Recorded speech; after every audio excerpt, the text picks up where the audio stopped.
Inter pick up their 20th Serie A title. These two arch rivals of that club are now fighting for second place.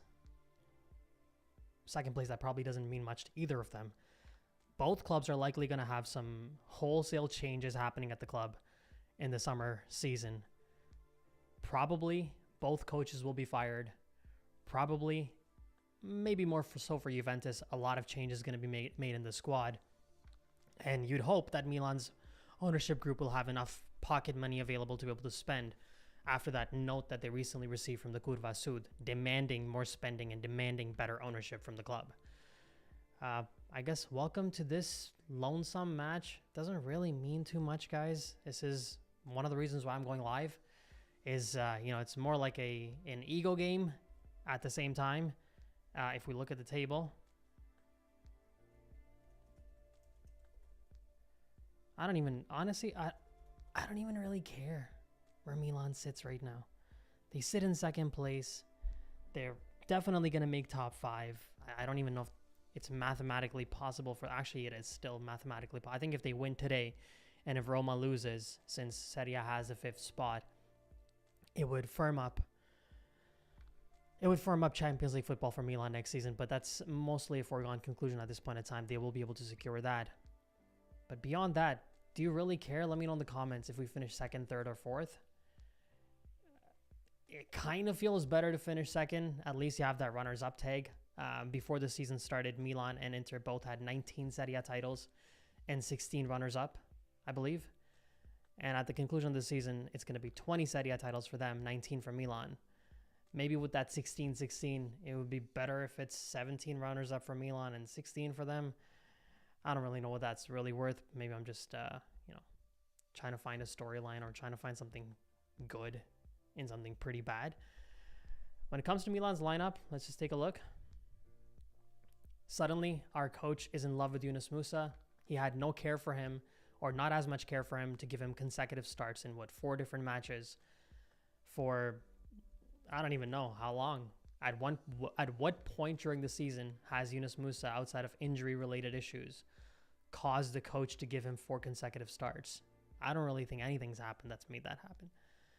But suddenly, Stefano Pioli, in the 33rd match day of the season, in that tie against Inter, or the Europa League quarterfinal, finally, almost 40 games, over 40 games played in the season, suddenly Stefano Pioli realizes, I want to use Yunus Musa more.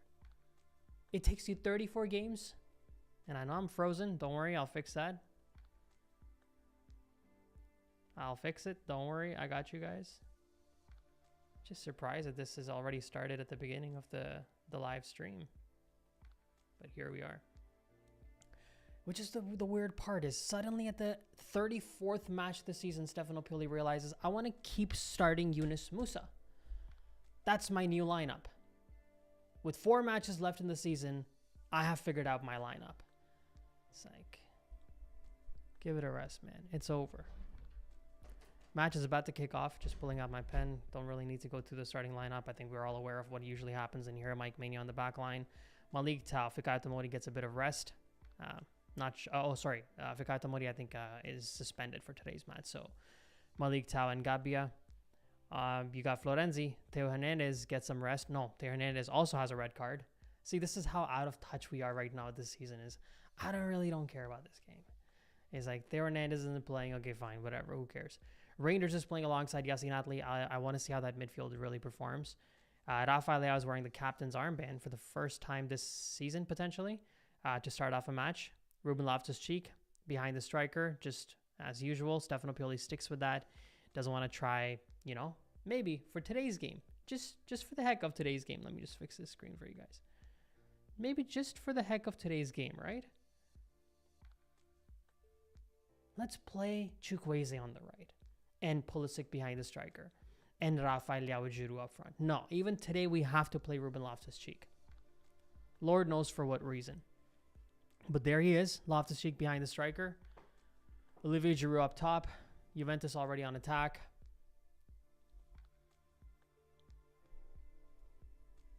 I'm going to get to all your guys' comments. Just give me a second.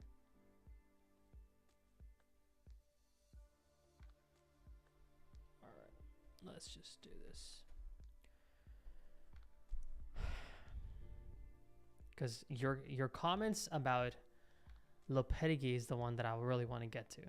Because I know that's going to be coming. We're going to be flooding in with those. McKennie not starting for Juventus. That's a plus. The first comment of the video. What do you think about Lopetegui as the new coach, Kush?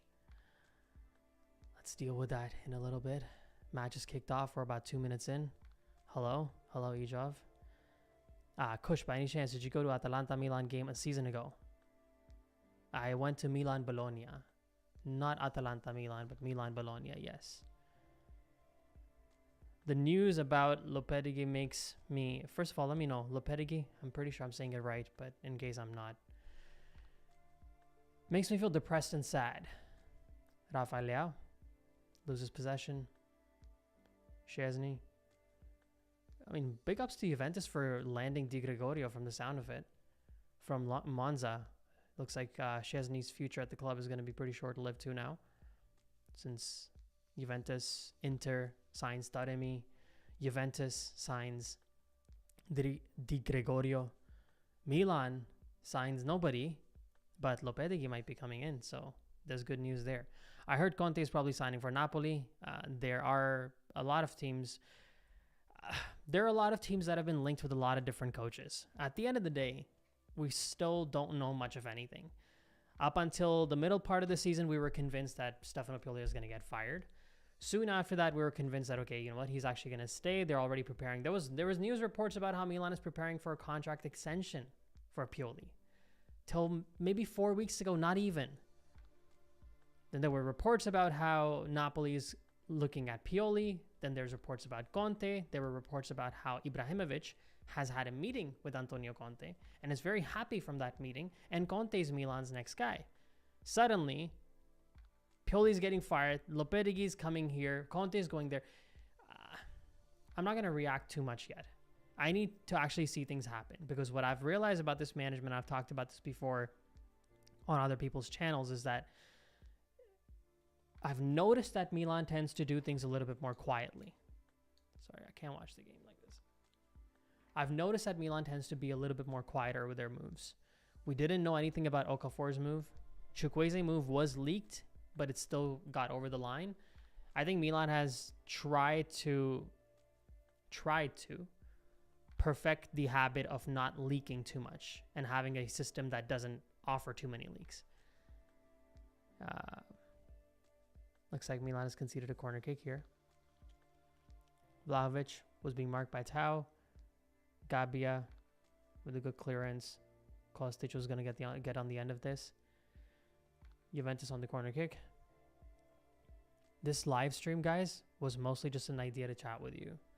It really isn't about necessarily about watching the game, because it really isn't too consequential. A game for Milan season, win, lose, draw. They'll be able to secure Champions League. They'll likely be able to hold on to second place anyways, because there's a bit of a gap between between second and third.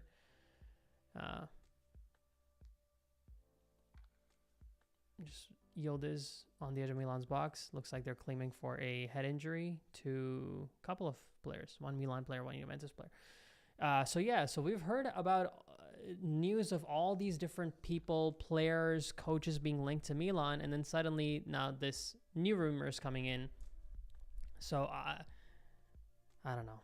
Do you feel Terracciano should get more minutes than Calabria at this point? I thought Terracciano was going to be starting today, actually. For some reason, I thought he was on the starting lineup. Sure. At this point in time, you throw the whole youth squad in there. I don't care. Because it really doesn't matter anymore. Why did they buy Terracciano if he doesn't even start when there's no right back left? Norbert asks. Because Stefano Pioli loves Musa. Can you increase your mic volume? Is that still the case for everybody?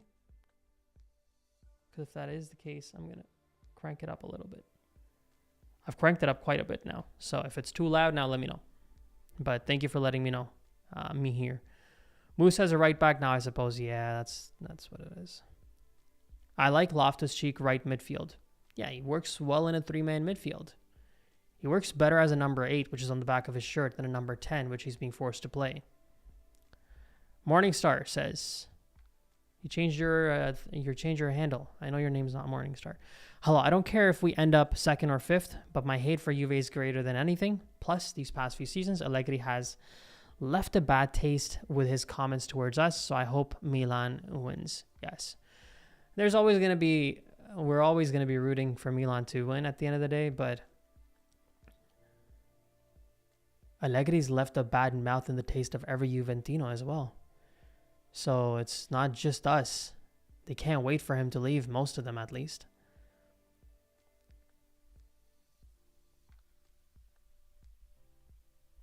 Terracciano got put in the shadow realm.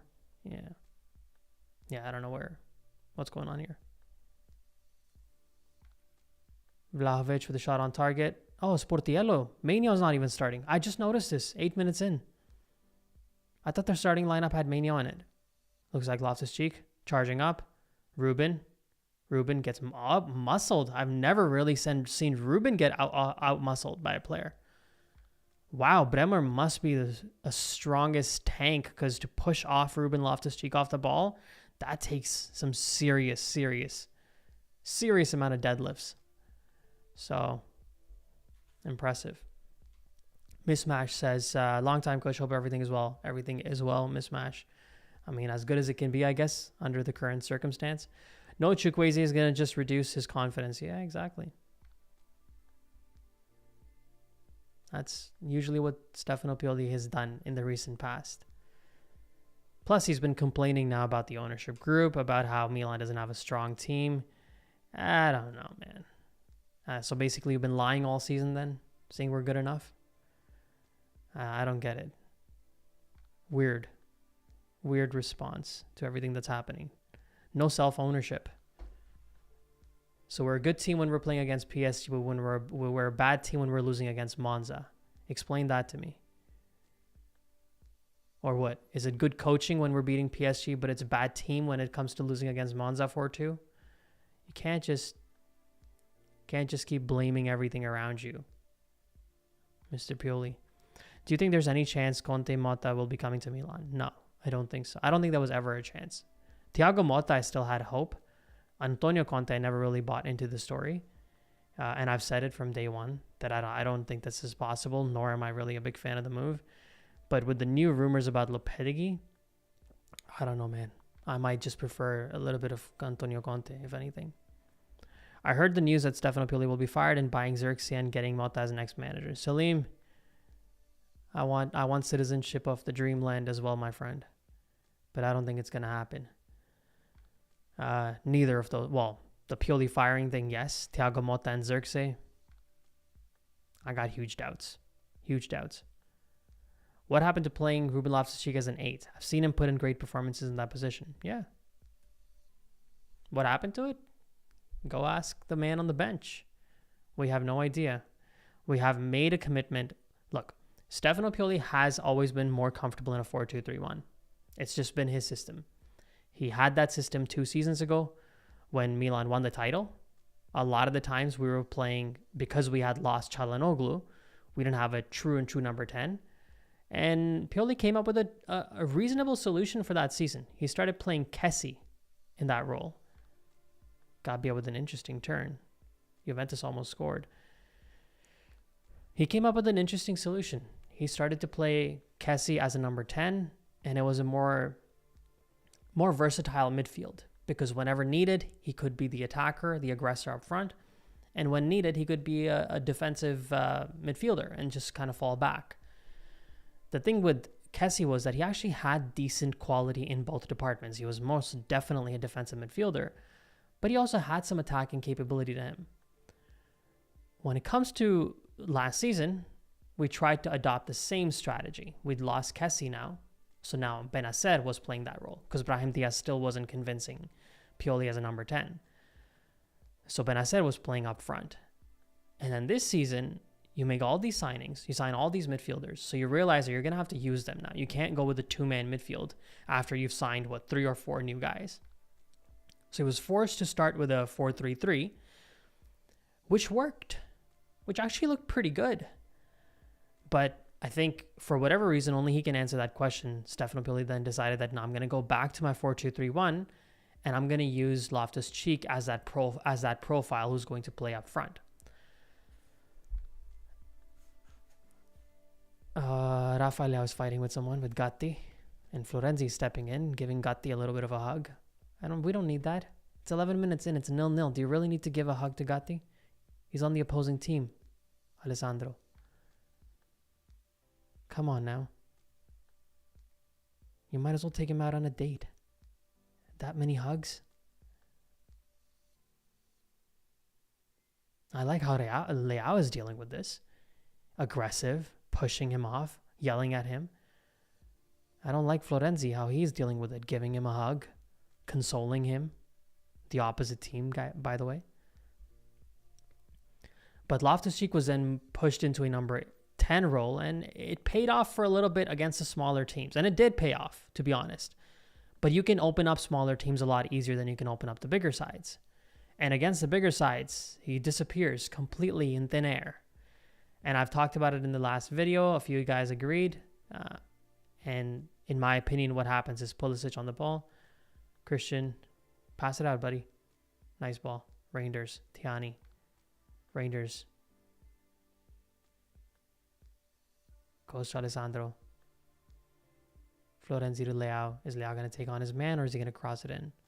Just makes a small pass to Yassin. Yassin, switch flanks. Go to Musa. Yassin to Leao. Rafa. Gabbia. Adli. Reinders drops to Giroud. Giroud drops to Reinders. Reinders asks for a handball, not given. He absolutely cannot believe that handball wasn't given. Nice control from Gabbia. Gabbia's looked the most convincing player in Milan's recent past, especially defensively. Excellent return from Villarreal for him. But yeah, so Loftus-Cheek played well against the bigger sides, smaller sides, but you can't expect him to do the same against the smaller ones. Or you know what I mean. And he didn't. He disappears in those matches when he's playing in attack. Their defenders are easily able to take care of him because higher quality teams have better defenses compared to when you're playing Empoli or Lecce. And when he's not available, when he's overcommitted in attack, there's a hole in Milan's midfield which would really be plugged in with the presence of a third midfielder. I don't get it. I think it's also a move to maybe accommodate a little bit more of. It's a move to maybe accommodate. Wow, you know what? The Curva Sud, the section of Juventus Stadium where the Milan fans fill in, it's pretty empty. If I'm catching that right, yeah, that's the Milan section. It's about half empty, guys. That section is never this empty. Milan fans just don't care right now, and the Curva doesn't care. Because you can see that there's no one, I mean, really at the end of the day, even the Juventus Stadium is fairly empty because their prices are so ridiculous. But I'm surprised that the Curva is, that section is just completely hollow. Lopetegui's news are the only tip of the iceberg. Hold on. Let's just make a quick check on this.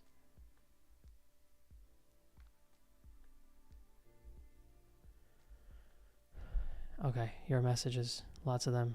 I'm going to go through them. Lopetegui's news are only the tip of the iceberg. There are rumors. Xerxes, they say that Inter is working in his signing, and Xerxes is willing to go to Inter because Inter's project is better. I would be surprised if Inter can afford Xerxes, to be honest. If they can get Taremi, they have Lautaro Martinez. They already have Marcus Thuram, who's been playing so well. I don't see any reason for them to have to spend 60 million on signing another attacker, to be honest. So I have my doubts about Xerxes going to Inter. Do you like the idea of AC Milan buying Santiago Jimenez as the new striker next season? I'm going to have to go through... Oh, Florenzi is down. I'm going to have to go through like individual profiles separately, maybe in different videos, because I get a little too caught up in these names, and some of these guys I haven't even watched play that much. I haven't seen Santiago Jimenez play that much. So it would be tough for me to really comment on him. But once the season is done, guys, rumor or real is going to start. We're going to talk about all these profiles, I promise. I think the Zerbi will be a better choice than Conte, better football, and more long-term. Conte will be 2 seasons. Well, Conte is not even an option at this point in time, in my opinion. I don't think he's part of that. What Milan is considering, but who knows? Really, you don't know. But I don't think he is. De Zerbi at the same time, massive question marks this season about him. This season, serious question marks about him. So maybe Milan needs a defense, and Milan needs a central defensive midfielder. Milan needs a striker. There are a lot of things that have to be first solved internally before you look at it from a macro level, right? Coach's job is to look at the team from a macro and micro level, but the team itself is the micro point. And if you have these holes that we have with Malik Tau as our starting center back in a Champions League match against the top sides, you're asking for trouble. So we can talk about all the coaches in the world. We also have to have the right personnel for that coach to be able to do something with. And, but yeah, Conte, I have no idea. Ciao, Kush.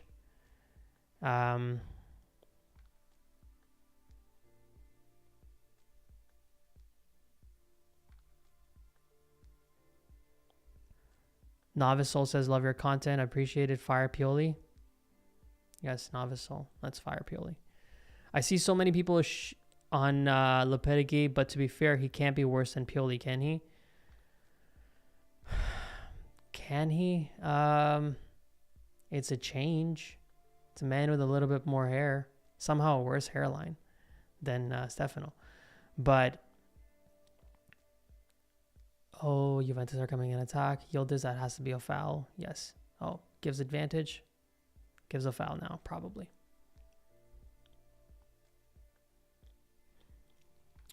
Let me open up this particular tweet that I had favorited. Let me just find it first. We can go through it and see what it actually says, because it is important to kind of go through it. That way we can discuss Lopetegui.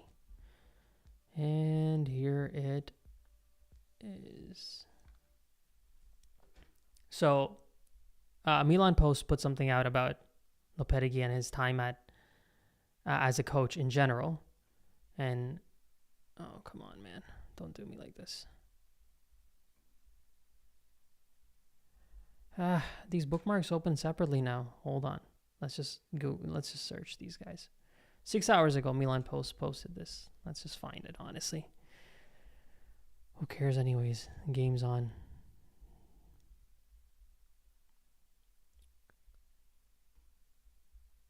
And where is it? There it is. Okay. Let me see how much of you guys can see this. You can see this perfectly. Okay. So this is a kind of a roundup of Lopetegui as a coach. Resigned surprisingly during qualifiers with Spain under 21, whatever. We don't know what happened behind the scenes. Does well with Porto in Europe, but poorly at domestic level, and is sacked after a year and a half. Short lifetime there, I guess. Guides Spain to the World Cup, Russia 2018, which was, this was the moment that probably made him the most popular in the general public's eye, because right before the World Cup, he was fired because he had agreed to a contract with Real Madrid while he was the coach of Spain. And he was fired, I think, right before the World Cup, and it was a different coach that took him there, which is pretty wild, to be honest. In 3 months at Real Madrid, he had a horrific stint, including a 5-1 humiliation against Barcelona, which cost him his dismissal. Well, we know now. He did win the Europa League with Sevilla, but let's be real, we all know, how good Sevilla is in that tournament, in that competition. They have regularly been good in that competition, and multiple different coaches have taken them to win that title. So how much of that is, I'm sure you have to give credit to the coach, but a lot of that credit also goes towards the team that has generally been set up to be able to win that tournament on a consistent basis. But still, he won a Europa League title, which says something. During COVID season, then he was sacked at the start of the following season with Sevilla out of the Champions League group stage after 3 games and holding the 16th place in La Liga. That's not very good. After surviving relegation with Wolves, he decides to leave the club just 6 days before the start of the Premier League season, citing the club's financial problems. So when you look at the top one, left Spain under 21, then you look at Spain World Cup, and he was fired because he agreed a contract with Madrid. And then you look at him leaving the Wolves, it also sounds like a guy who's very happy to walk away from projects that he's not liking. I don't really know if that really means much. There are a lot of coaches who would maybe do that, but you don't want to be introduced to a new fan base with the title of a potential quitter. If things aren't going well enough, or if other better things are coming for you, you just quit on who you're with. That's a horrible clearance by Musa there.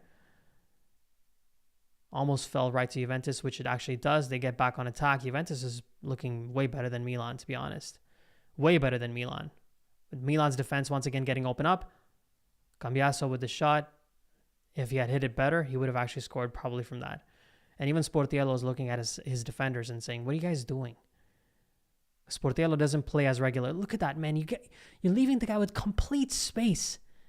Cambiaso has all the space in the world to get a shot off. Man, I need the season done.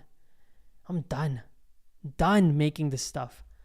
So tired of watching this team just horrific performances time after time. It's gotten exhausting, guys.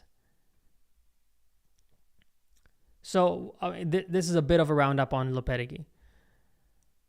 Let's read some more, since this is what we really want to talk about, not really much else. Lopetegui is a top candidate for AC Milan's bench for 2024-25 season. At the moment, he's even favorite among the many coaches who have applied over the last week. Lopetegui is highly regarded by the management, impressed Cardinale during their recent interview, and he has a more prestigious resume than other candidates. Now, who leaked this news is my question. Because I'm sure that Milan's management told, please don't leak these.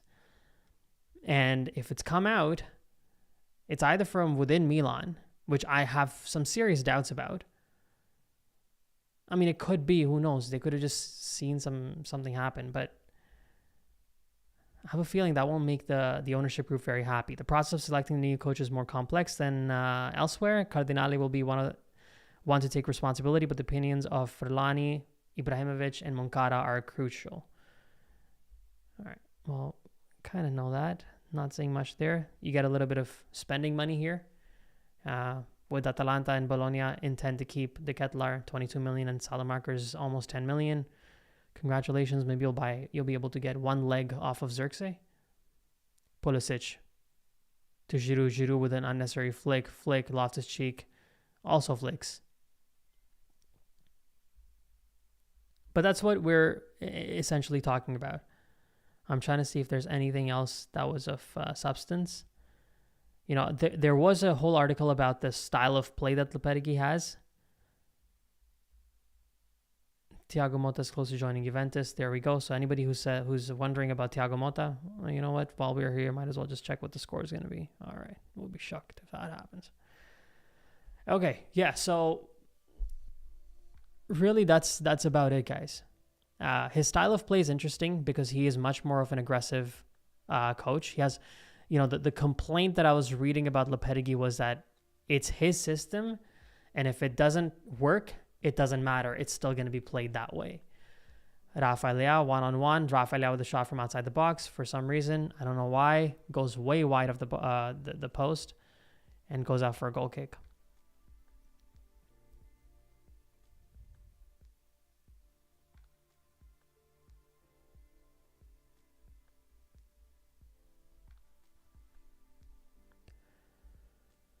And since we're doing this, we could even, go through the statement that was released by the Curva and discuss that. Let's just do this. So the Curva Sud comes out finally and speaks up against the ownership group.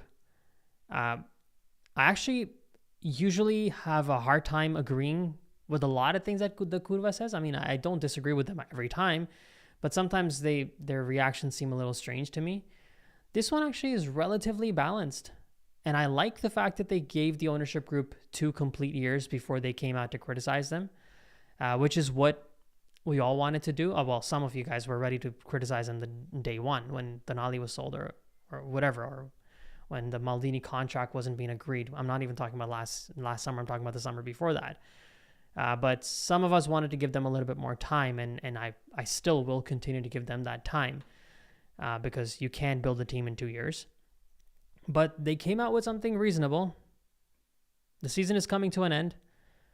And the mediocrity that has characterized it for almost entire duration has given way to a disastrous and calamitous ending.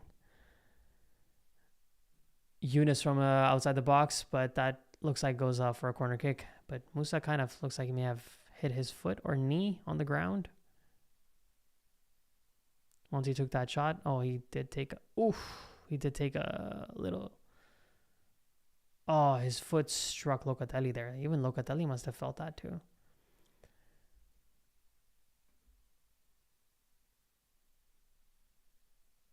Which, as if it were not enough, has been further amplified by the foolish statements of some directors. This part is important because recently Paolo Scaroni came out and for some reason started talking about Maldini. Why are you talking about Maldini? If you're even asked a question, say we enjoyed our time together and we wish him all the best and we won a title while he was our technical director. Why say anything about him that is negative? But Paolo Scaroni came out and makes a statement about how people, if they behave a certain way, I'm paraphrasing obviously, when they behave a certain way, they're probably behaving that way in a negative manner because they have bitterness about the past. There's some bitterness they have about the past. That's why they communicate in a certain manner. Basically implying that Paolo Maldini is still mad about how he was fired. And that's why, he said or he's done or he's behaved in whatever way he has. First of all, it's totally acceptable for Paolo to be upset. I'm not even going to go into the whole history of how Maldini is and blah, blah, blah. We all already know everything about that. But he has the right to be upset. But as a CEO or as a chairman, not CEO, as a chairman of the club, just stay quiet. Don't say anything. If it's not good, keep it quiet. But for him to step out, Gabi almost scored in back-to-back matches there. But that's what the Curva is highlighting here. Has been further amplified by foolish statements of some directors. You're going to make yourself look like a fool. As well as the rumors being regarded by the name of the future coach, which is Lopetegui, which the Curva is also not happy about. Which once again makes us understand how the ambition to relive the past times is not the primary prerogative of this club. So, they want championships. They want titles. They want Champions League, trophies. They don't want chop and change, sell a player, buy a couple, just make sure he's staying top four. And they address that. Almost 2 years have passed since the arrival of Mr. Cardinale. A transitional phase of adjustment was more than legitimate, which is exactly what the Curva should have done, given them that time, and the transitional phase, in their opinion, is now over. But now it is time to point out, But now it is time to come to the point, sorry, this is translated into English, so some words are a little bit off, and demonstrate with actions the real objective of the club, namely whether to build an ambitious team or to assemble year after year a team capable of barely surviving in positions that guarantee access to the Champions League while waiting to build the new stadium and nothing more. You want to build a team that wins titles? Jerry, do you want a team that makes the fans want to run to the stadium, to the new stadium that you want to build? Are you trying to build a team that's going to win? Or you're just keeping them afloat financially? Keep some of that profit coming in? It looks like Juventus almost had a shot on target there. They did. Vlahovic with a shot on target. Not quite, actually. Goes out for a corner kick. Decent defense from Malik Tau. You want to keep this club just relevant and just make top four kind of how, the Arsenal portfolio. Back in the day, we remember what the standings used to look like. Number 1, Manchester United. Number 2, Liverpool. Number 3, Chelsea. And you don't even say number 4. You just write Arsenal there. Because their focus was, Cambiaso with a shot off target. Edge of the box. That was dangerous.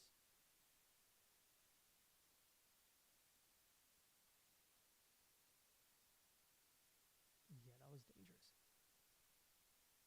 Because that's been their method of doing this. Just make top four. You don't have to really worry about winning too much.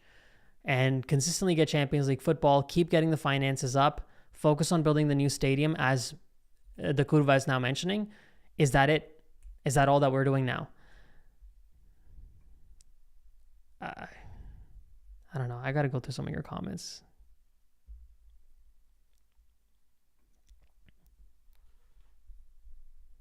That's better. This sounds better. I'm glad. Pioli loves to screw talented players. We've noticed that. Jens Petter Auga, although he didn't amount to much in Frankfurt either. Auga has now been, I think he's back on loan at Bodo Glimt. So, but the list is long. Even Yassin Adli, clearly there was a player in there that was just sitting on the bench all of last season. Maybe we could have used him a little bit more last season. Maybe we would have been embarrassed by making 5th place.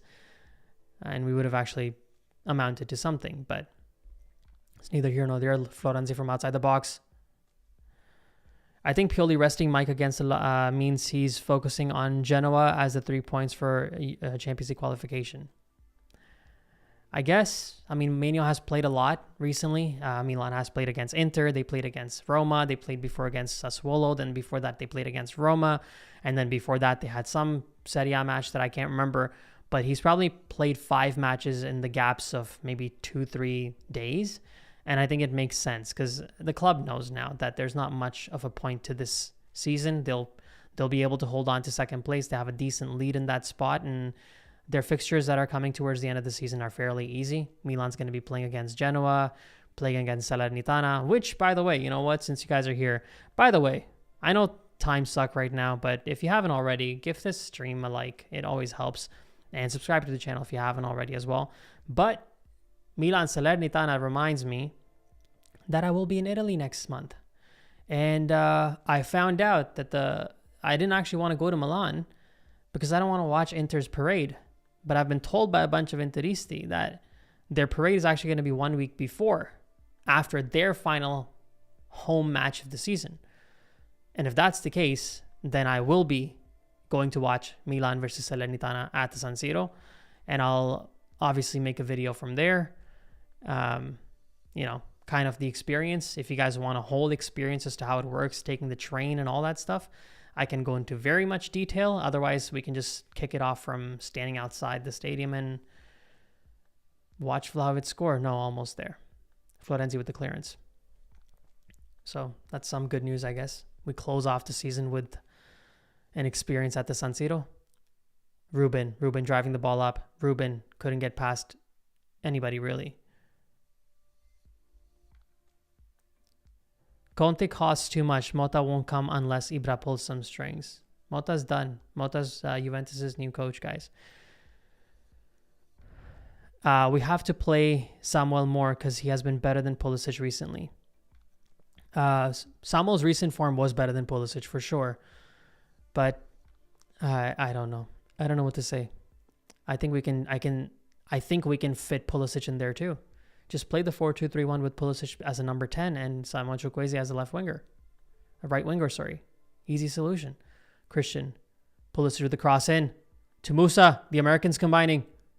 Pulisic back to Christian. Christian with another cross in. Oh, come on, Ruben. You got to score that. That was a good ball. 2 good balls from Christian there. You nail it. Mr. Kush, you would make a good lawyer because you present everything as a case. Wow. I appreciate it, man. Do you think Mota and Xerxes will stay? No, I don't think so. I think they're both going to leave Bologna. Why isn't Maignan starting? I think I kind of already answered that. He's been playing a lot of minutes, to be fair to him. Honestly, I'd want to try Tiani Reinders at the 10 and Loftus-Cheek in the double pivot. You know what? It's actually not a bad idea. I actually like that. I didn't think of that, but I actually like that. Reinders has that profile. He's quick, he's swift, he's creative, he has a vision, and he has the ability to actually combine that with skill. He's not a very good shooter of the ball, though. And that's the problem with him mostly. Although if you watch his match against Scotland that he played for the Dutch side, ridiculous goal that he scored in there. But I don't mind that. That's a good idea, actually. At least as a depth player. The thing about Reinders is, and the thing about a lot of true number 8s is the new form of the way of number 8s play, the versatility and dynamic manner in which they have to play, is what has sort of outdated the number 10 role, the trequartista. Milan were on a good attack there, actually. Oh, come on, that's a handball.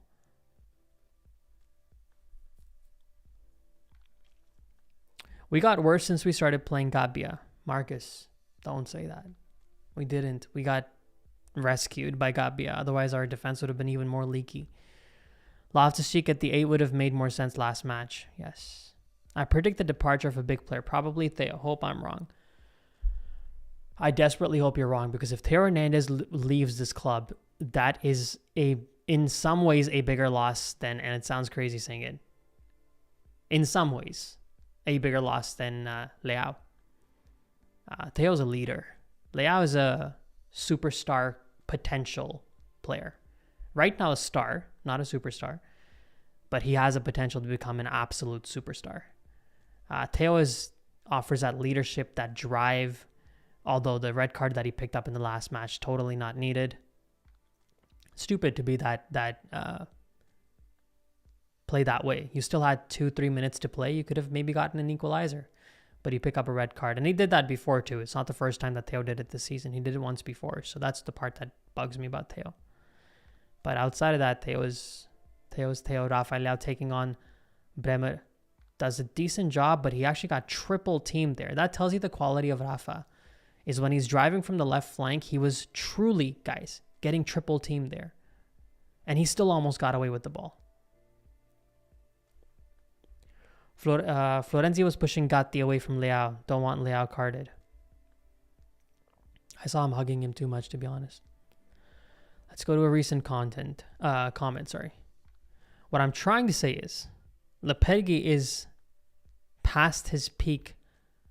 Rabiot, oh my God, loses the ball so easily. Leao gets on top of it. Pioli is at his peak and will go down from here. De Zerbi and Motta have not reached their peak. I think I would, I hope De Zerbi hasn't reached his peak. I mean, he is very young, so he probably hasn't in some ways, but some could say that maybe his peak was last season, what he did with his team. Wait, a lot of you guys are saying Mike. Is my mic okay or no?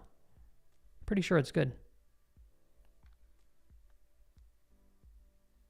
Wow, guys, I'm so sorry. There's so many comments. I can't read through every single one of them because that's what I've been doing till now.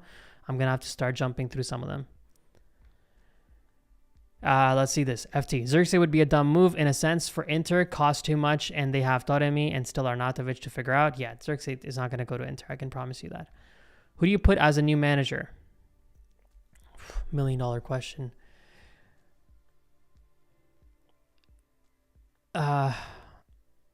Strangely enough, I actually don't mind Maurizio Sarri. And that is my answer. I don't mind him. Everybody else, I feel like you can kind of poke holes in.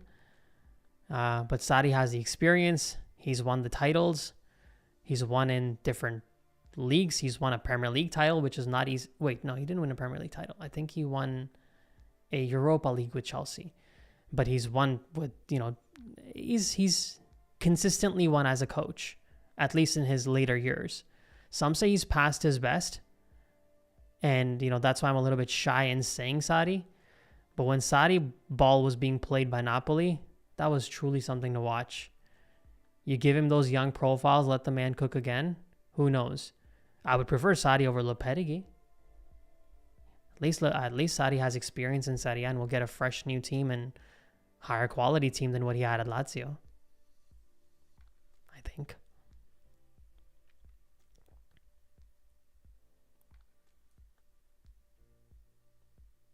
It was good watching you, Kush. I'm done with Milan Universe after the news of our next coach. Oh, he's not the next coach, though. Chill out. Let's not react yet. It's not even decided. So we don't have to worry about that. Musa with the cross in. Decent ball in, actually.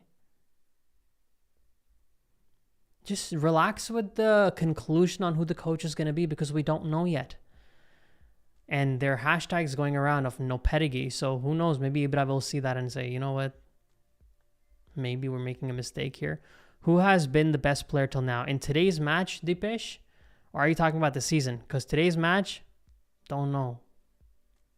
Really don't know. Danilo? Kush, would you be willing to have a crossover with the Milan Spanish community? I talked about you to La Voz Rossonera. They have a YouTube channel as well. Maybe you guys could do a collaboration. yeah, I never say no to collaboration. So I'll check him out, and you can always ask him to message me. Don't be shy.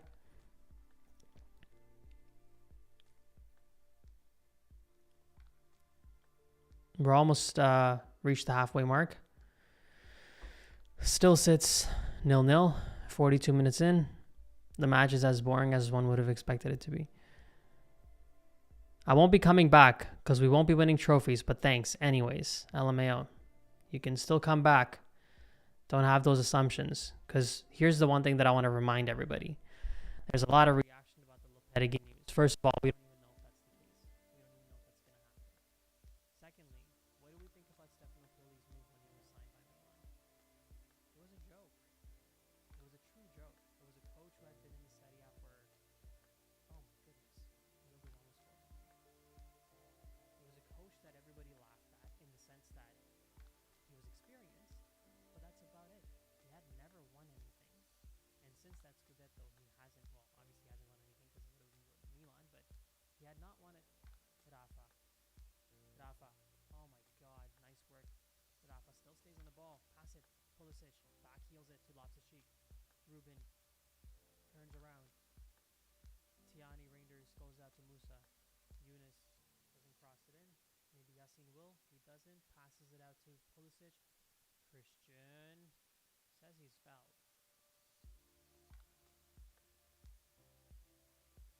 Yeah, Stefano Pioli had no pass that was very, drowning in glory.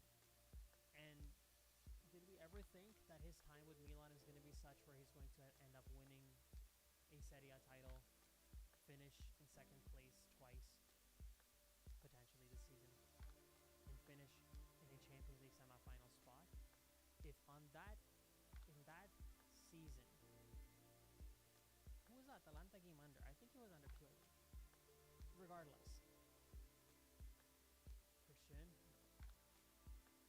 No. In that season when Gianpaolo was fired and Pioli was brought on, if somebody told you that Milan in the next 5 years is going to make top 2 3 different times, including winning a title once, and make top 4 in the Champions League, I think a lot of us, in 5 years, 4 of those years would go that way. And in his first year, Milan finished in 6th place, but went on a tear, absolute tear in that season, that COVID-impacted season, winning, I think, 10, 12 games in a row, beating Juventus, the eventual champions, beating Lazio 3-0, I think, away from home. That Milan team was turning into something really cool under Stefano Pioli. If we had been told that that's what his outcomes would be, we would have taken them. But what did we do in our immediate reaction to him? We just laughed it off and said, this is not a serious move by Milan. And we might be making the same mistake now. We really don't know. We could be making the same mistake now once again. Because this is a coach who's won some things. He is a coach who's experienced. He's led a national team in Spain to a World Cup. He's won a Europa League with Sevilla. He's played in a difficult league in La Liga. Real Madrid are not stupid that they hired him as their coach. So we can't just look at him and say, that this is just a bad move outright. Somebody mentioned right now that it's not just about, it's not about his age. Jesus, what's going on with my mic? Everybody's complaining about the mic. Hold on, let me see what's going on with the mic. Yeah, it is actually very low. What's going on?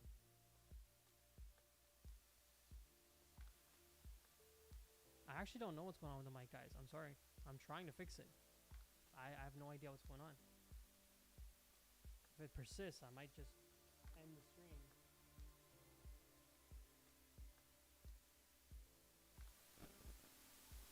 Okay, is this better?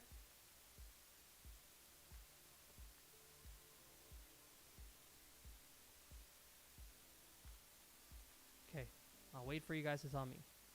Is this better now? Check. Why is the volume so low? I can actually tell. I see what you guys are complaining about.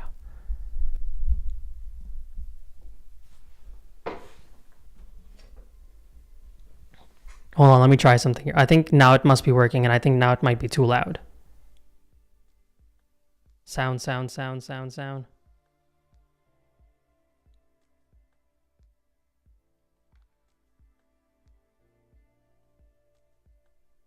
Someone said a lot of white noise. Oh, what is going on today? Oh, Vlahovic almost scored. That was a good stop by Sportiello. Sorry, I think it might have been too loud. Someone's ears may have dropped. Okay, it's good now. Okay, good.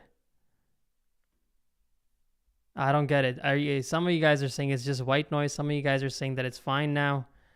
I'll wait for some consensus in the comment section, and I've been ranting over here, not even listening to what you guys are complaining about, that the mic is not working. Okay, no, it's good now, Kush. Sportiello with another clearance. 2 different clearances from Sportiello. Good job. Looks like it's going to be full-time now. Half-time, sorry. I wish it was full-time now. All right, good now. Thanks. Yeah, I don't know what happened, guys. The mic was actually perfectly fine. I didn't even do anything. I just kind of pushed the wires in and, acted like I'm 70 years old and don't know how to work this. I just pushed wires in and it's fine now. Which rant was I even on? I don't even remember now, because someone said you got to repeat that whole rant, but I am sorry. Kush, we can't lip read you. Your mic has been off for the last 5 minutes. I think the mic has been on. It's just some problem with the volume. And usually some people that I know are usually watching this stream, so they'll let me know in a message, hey, Kush, speak up or shut up.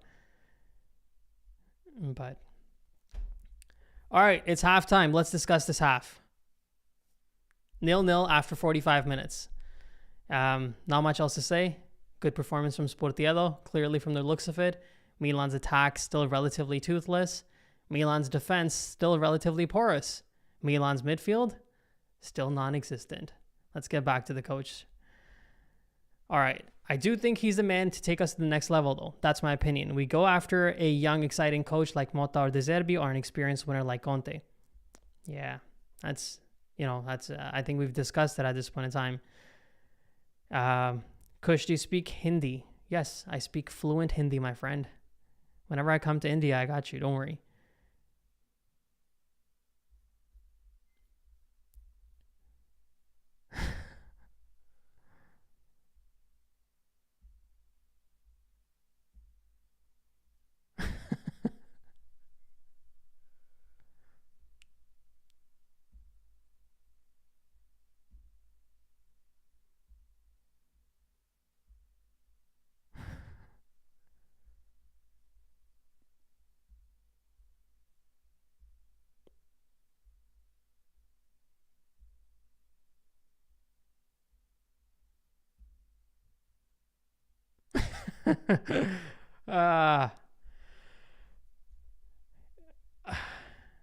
At this point, guys, what do we even talk about?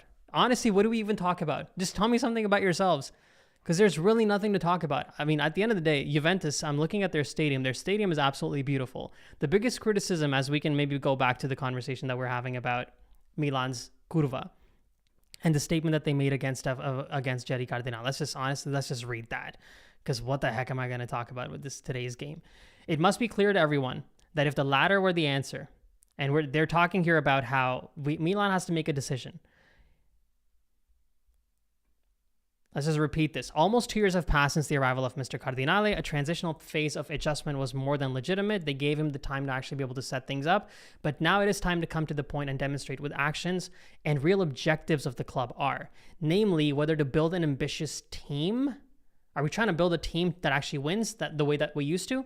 Or are we trying to assemble a team that is year after year just good enough? Which is what a lot of people have made these comments about Stefano Pioli. Why are you guys complaining as fans? He got you to second place. He got you to the Champions League semifinal last season. He won you a title 2 years ago. Well, first of all, as I said in another video, how much credit in the bank do you get for winning a title? Are you supposed to get a leeway for 2 years? Are you supposed to get leeway for 3 years? We need to know, because to me, I think this is enough. You win a title, you're good enough for 1 season. You get 1 more season. If that season is as much of a bust as it was last season, you have to be put under the microscope, which is what we were doing. I was doing that. Other Milan creators were doing that. The way that Milan performed last season in Serie A, there were massive question marks about the coach. At no point was there an expectation or a thought that the firing would be happening of Paolo Maldini instead of Stefano Pioli. The expectation was that it should be Stefano. Those are the videos I was making last season, that he needs to be fired. Whatever reason the ownership decided to stick with him. I understand eventually why they decided to stick with him, because they fired Maldini and they sold Tonali. They couldn't make so many changes in the club that it completely becomes confusing. And back then they didn't even have Ibrahimovic back, right? There's a reason why Ibrahimovic was brought back. He connects with the team. He's played with this team. He's played with 90% of these players. So Cardinale is not stupid. He brought him back for that reason, because he understands that there's a connection between him and them. And at the same time, he's a little bit easier to control, right? Ibra has not much experience. He's very new in the industry. He's a legend of the game. He's a legend of the team. For me, the greatest striker that played for Milan, because I've only been watching the team for the last 15 years. So I'm saying this with all due respect. But he's a little bit more controllable by Cardinale. Now, they decided not to fire Stefano Pioli, but now they have to answer this. They have to answer this. Or whether it is to build an ambitious team, or to assemble a team year after year capable of barely surviving in positions that guarantee access to Champions League while waiting to build a new stadium. Because that's what we've been seeing is, why are you guys mad at Pioli? Oh, look at all these Milan fans so ungrateful with Stefano Pioli. He got them to the Champions League semifinal. He got them second place this season, won a title the year before that and got second place before that. At this point in time, Milan fans want consistent wins. They want consistent trophies. Milan fans will accept a second place finish. I promise you. There are a lot of fans in this process of Milan's growth that will accept a second place finish, but they will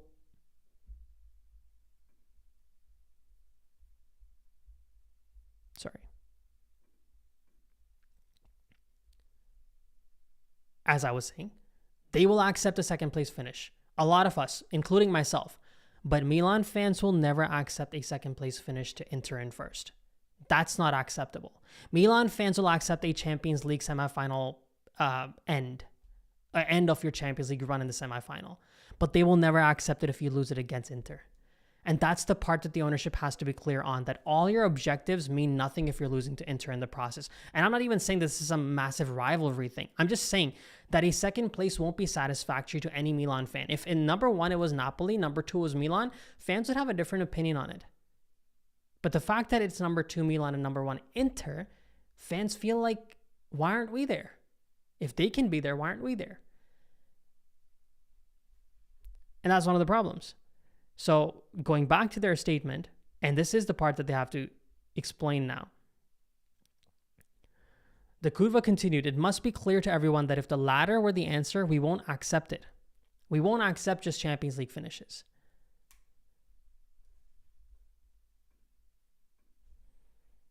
It is more than legitimate that one cannot think of spending the rivers of money invested by other clubs from other leagues in the transfer market.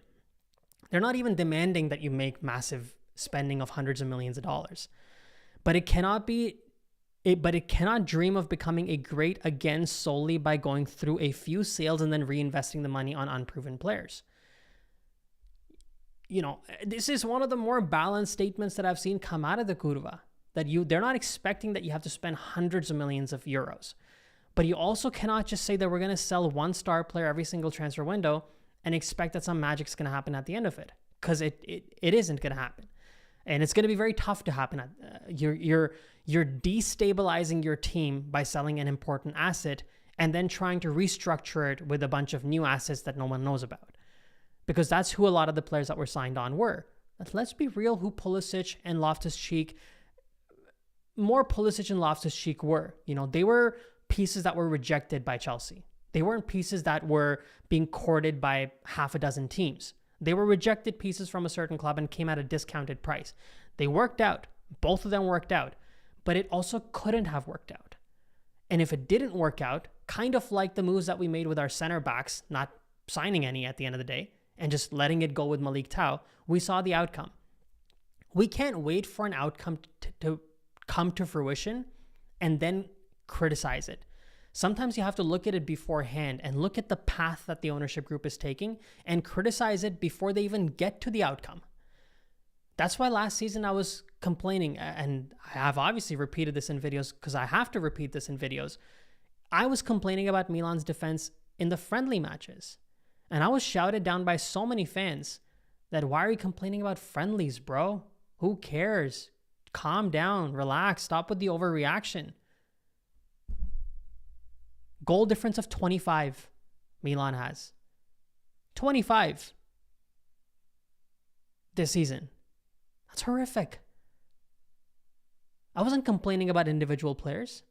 My complaint was, if you want to be relevant in Serie A, and by relevant I mean top 2 or at least try to win it, be closer than this with Inter, or if you want to make a run in the Champions League, or have some type of a say in Coppa Italia, you can't be relying on Fikayo Tomori and Malik Tah as your only center backs. He's proven by one season. And now, if we make the same mistake with Gabbia, we're idiots. We relied on Malik Tah because of one good season, not even one good, 3/4 of a good season. And now we're ready to rely on Gabbia for half a good season. No, you still need additions. These are good pieces you have now. Now, maybe you don't have to go look for a 30 million euro center back, but you're still going to have to find a 25 million euro center back. You're saving some, but you're not saving it all. These players have to prove themselves a little bit more. And that's the point. Few sales and reinvesting the money back into unproven players. One cannot think of having a winning project if almost in May now, we still don't know who the new coach will be. I disagree with the Curva in this regard because why should we know right now who the new coach will be? A lot of clubs are letting go of their coaches. We already know that. Liverpool haven't announced a new coach. The Bayern haven't announced a new coach. There are rumors with a lot of people being linked with them, but we don't know who their coach is. So I don't think that's necessarily reasonable that we don't know who the coach is, but let's just go through what they're saying. We still don't know who the coach is going to be, and consequently, it becomes difficult to assemble in the market a team compatible with needs of the new coach. I kind of don't agree with Curva on this one. You have 2 months in the summer window. You'll be fine. Within the club, there is a total, and we also don't know, by the way. For all we know, Milan already has picked out their coach. They've already had conversations. They already know profiles that the coach wants. This is just more assumption. Within the club, there is total chaos with deafening silences, communication strategies that are embarrassing to say the least, and little clarity in roles. That part is true. What exactly is Ibrahimovic there for? I don't really understand. I don't understand. Because I almost, in some ways, get the sense that Cardinale found Ibra to sort of appease the frustrations that the fans had about Maldini, as already repeated before, but have somebody that he could control more. Have somebody who's more in line. But we don't truly understand, and that's not even a problem. I don't even think that's a bad thing to have you own the club. It's your decision, whoever you want to put in as your employees. So that's not a criticism of Cardinale, in my opinion. What my point is, we still don't know what exactly his role is. You understand what Maldini was doing as a technical director. He was in charge of transfers. He was in charge of player negotiations. He was in charge of being the representative of the club, making the call so that other clubs would pick up the phone and actually sell their players to Milan. With Ibra, we don't understand. Is he managing the marketing side of things? Because he's been said to be involved not with Milan specifically, but with Red Bird. Okay, fine. Is he going to be the one picking up the phone and calling Bologna if you have to negotiate for Xerxes? Or is that being done by Forlani? Or is that being done by Moncada? We actually heard that Forlani won't even be here next season. Then we also heard that Scaroni is going to be leaving next. We don't have any clarity about the top brass of this Milan team. It is a little chaotic. And there is little clarity on the roles. So I kind of get that part of their statement at the end. So the Curva ends with an ultimatum. I'm honestly just checking your comments to see if my mic is working now. Because, man, I don't want to repeat this rant again. Okay, I think everything's good. There's no mic in here. So we're good. So the Curva concludes with an ultimatum. Gentlemen, patience is over. Milan is not a product to speculate on, and is not a square that is content to participate. I think I understand what that means. Milan has behind it, people who by history and tradition are used to being on top of the world football. If this ownership thinks it is up to these prerogatives and will demonstrate it with concrete actions, and the choice of the new coach will already tell us a lot. Okay, well, they're giving me an ultimatum. Pick the right coach, basically. We're watching who you're going to be hiring as a coach, and we'll have something to say about it, essentially. It will continue to enjoy the tireless support of people madly in love. If this is not the case, forget about living in Milan as a happy island, as you have done until now. Always with Milan in heart. So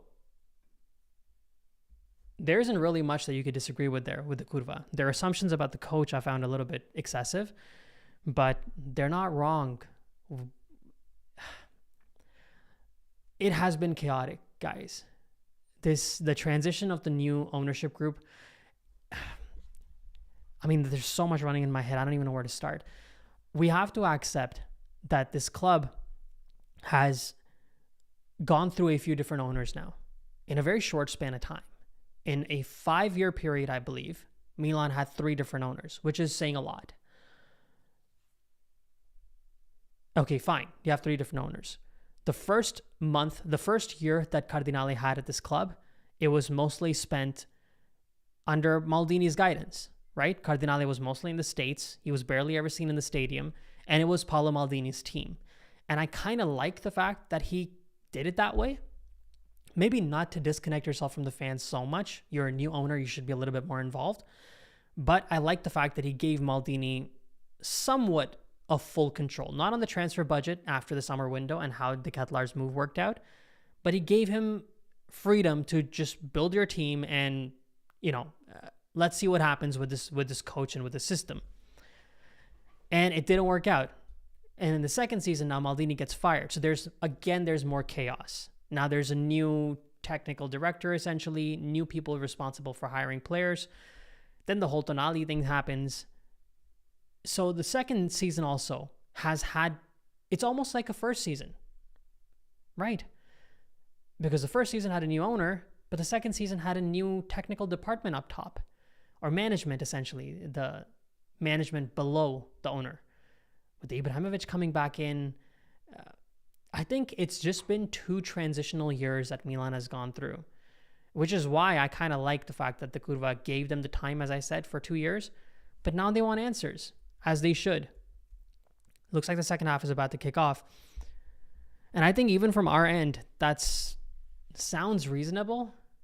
What you do moving forward is what you will get criticized for. Because I actually didn't really criticize the ownership group that much, because I'm trying to be rational. I'm trying to see where they're coming from. I wish I could explain this to you guys in the form of cricket. But some of you guys, no, I don't think I want to do that. You guys will have no idea what I'm talking about. But basically, okay, let's give it a try. I'll give you a little crash course in cricket. There are multiple formats in cricket. One form of cricket is called 20-20 cricket. Basically, it's the shortest format. The least amount of pitches are thrown. That's a very aggressive format. You're always going for a home run all the time. Every single ball you're trying to hit for a home run. But there's another form of cricket that lasts for 5 days. That form of cricket is very slow. It's planned. It's called test match because it truly tests your skill. And you have to play in a very, not necessarily defensive, but in a technically sound way. And I always feel like what our criticism about this ownership group and the way that the ownership group is trying to build this team is somewhere in the middle. They're not trying to launch everything for a home run by spending 400 million in the transfer window, the first window, 300, 200 million, whatever that Chelsea has done, because we can clearly tell that doesn't work necessarily either. And we've seen with PSG the fact that hasn't necessarily worked either. But then there is the test format where it's too slow. You can't expect growth to happen when you're just planting a $30 million budget. Oh, we'll just sell a couple of players and raise 40 million. And you have to find that middle path. Can't hit everything for a home run, but can't be too slow either. And I think that's what the ownership group has to recognize here, is that I have been patient with them because I understand their path is actually the right one. Overspending is ruining the sport at the end of the day. All these other clubs indulging in this ridiculous spending that has mostly come out of, Russian oligarchs or the Middle Eastern money is Sorry, I'm watching the game. Forgot the game's on. All that is happening from these new ownership groups is actually destroying the sport. It's not financially feasible to be able to sustain this for a long period of time. What Milan is coming in doing is they're giving an alternate pathway. They're saying, hey, let's treat this as a proper business. Let's create multiple streams of revenue for this club. If you look at Milan's website, the Milan website, and I can attest to this, although all websites have changed in this period of time, but the Milan website under the Berlusconi days and the Milan website now, especially when it comes to the shopping section, it's worth watching how much Milan is trying to make money from that. Because they're just trying to find ways to increase revenue so they can actually make the club better at the end of the day too. It's not, you can't be naive and just saying, oh, it's just for their own benefit. Sure, but it's mutually beneficial. If you own a business, isn't it going to benefit you if your business is making more money? You make more money, in the process, your business makes more money. And that's what Milan is doing. It's not just that if you go on Milan's shopping, the shopping store, you say they have this collaboration with Rafa Leao. They have Leao-specific merchandise. Very colorful, completely different graphics from what Milan uses. The number 10 all over it. And it's a RL10 collaboration with ACM. These things you didn't really used to see a lot of back in the day. They're doing this because they're trying to find more ways of making cash. Pulisic's signing was a football decision, but it was also a marketing decision. And I agree with both of them, football and marketing. Well, I didn't agree with the football part, but now I do, seeing his performances. And I always agreed with the marketing side. It's going to take time. At the end of the day, that's the point that I'm trying to get to, is that I don't even know if I'll criticize the club next season. I will criticize the heck out of them if they don't sign a center back, a central defensive midfielder, and a center forward, and a backup for Theo Hernandez. If they don't make those 4 signings, I'm about to lose it, for sure. But I won't even criticize them next season. Because here's why. As I already said, first 1 year went under Maldini and a new club. Second year went under Furlani, Moncada, Ibrahimovic with a coach. Oh my God, Sportiello, what a save. Oh my God, is that a double save from Sportiello? Or did that come off the goal post? My God, that's Mania from 2022 type saves from Sportiello. Wow. At least we have a good backup now. I got to see a replay of that. Wow, incredible. But yeah, so the first season was the Maldini years. The second season has been the Furlani, Moncada, and Ibrahimovic time. And now the third season is also going to be a transitional period. And that's the part that is annoying, is because the third season now is going to be a new coach. So you once again have an excuse. And I'm not even saying that that's a legitimate excuse or it's an unfair excuse, but it is slightly reasonable. If Milan finishes third, but they play really, really good quality football, because let's be real, next season, Juventus is going to be better, possibly. Napoli is going to be better, possibly. And Roma is going to be better, possibly. So this season, we almost Inter walked their way to the title because nobody else was good enough. And Milan almost walked their way to second place because nobody else was good enough to take that either. Milan was giving up second place in November, December. Nobody wanted to claim it. Juventus would sit there, but they never would build a lead on Milan. And now, before you know it, Milan's going to be probably taking that spot. But next season won't be the same. Next season, there's probably going to be 5 teams fighting for the top 5. Maybe even Bologna. Who knows? But there's going to be 5 teams fighting for top 5. Instead, this time there was, 5 teams fighting for top 5 wouldn't make much sense. 5 teams fighting for top 3 or top 2 would make more sense. And that is what I think it's going to be next season. So if that coach can take Milan to third place but play really good football, Loftus-Cheek on the turn, drives the ball up. Christian from the right flank. Pulisic. Christian. Oh, nice turn. Pulisic, release the ball, buddy. Yunus. Adli wants to cross this in. He does. Flat cross. Incredible clearance from one of their defenders. Florenzi. Rafa. Every time Rafa gets on the ball, there's going to be a double team coming. He has to use a teammate more in that case.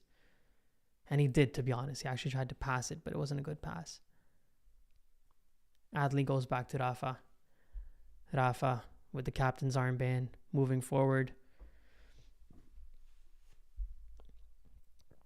Leao goes to Florenzi. Florenzi. Come on, Florenzi. We need a better pass. That was Adley, sorry. And that's the part that we have to figure out, is how comfortable are we to see this team, stay at certain levels. Daddy Lobo, I appreciate you becoming a member of the channel, my friend. Sorry, I've been ranting for quite a bit of time, so I wasn't able to get to this. Once again, I appreciate you becoming a channel member. I do have some channel member plans for the summer. I did want to do some more things for this season, but things kind of changed. To be honest, guys, since January, my work has been just very different, and I wasn't able to focus as much, but I'm really hoping that during the summer transfer window, I have some ideas that I'll be able to implement. I'm keeping them very simple for the channel members. I'm not going to be doing any complicated, overly graphic-y stuff. What? Too many graphics, basically. I'm going to keep it so that we stay in touch and we discuss some interesting topics. So Daddy Lobo, I appreciate. But is that an Inter fan? No. I thought he's... Anyways, let's not even get to that. Appreciate it. And he's already using the emojis. Nice. Who is Milan's favorite rapper? Chuck Weezy. I'm not getting into that. Mike is good. That's good. Hey, Kush, please acknowledge the member Daddy. Yes, Imanshu, I just did that. Daddy, appreciate it. No. Daddy Lobo, appreciate it. It just sounds weird. I mean, some of that is also Leverkusen is insane. Hold on, I think I'm getting into one of your conversations. You guys are having some random chats over here, huh?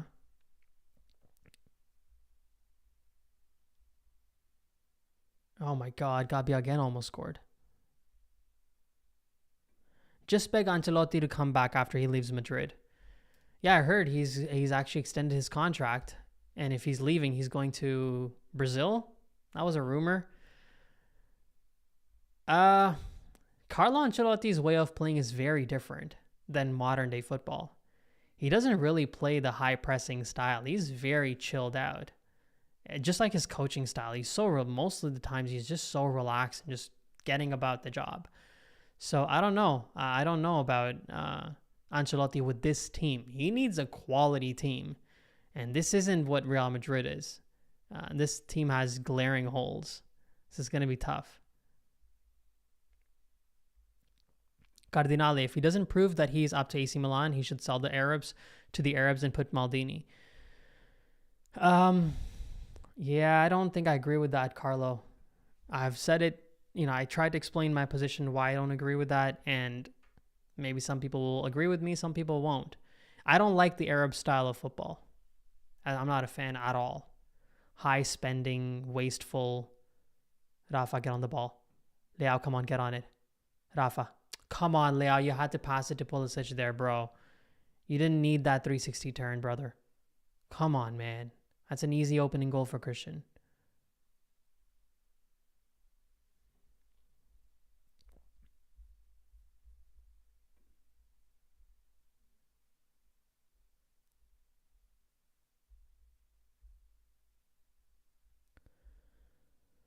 All right, let's see this. As soon as we get a stadium, we will be sold, Alan says. Let's see. Let's see. Honestly, the stadium is going to take years to build, if not half a decade. It's going to be a while. So they're going to have to survive in that time. And in Christian, Pulisic wins a corner kick. Christian's been a lot better in the second half. Ibrahimovic is laughing away with Forlani. Sounds like they actually have found their coach. They seem happy. They seemed pretty unhappy when Stefano was on the bench and Milan was in 0-0 matches.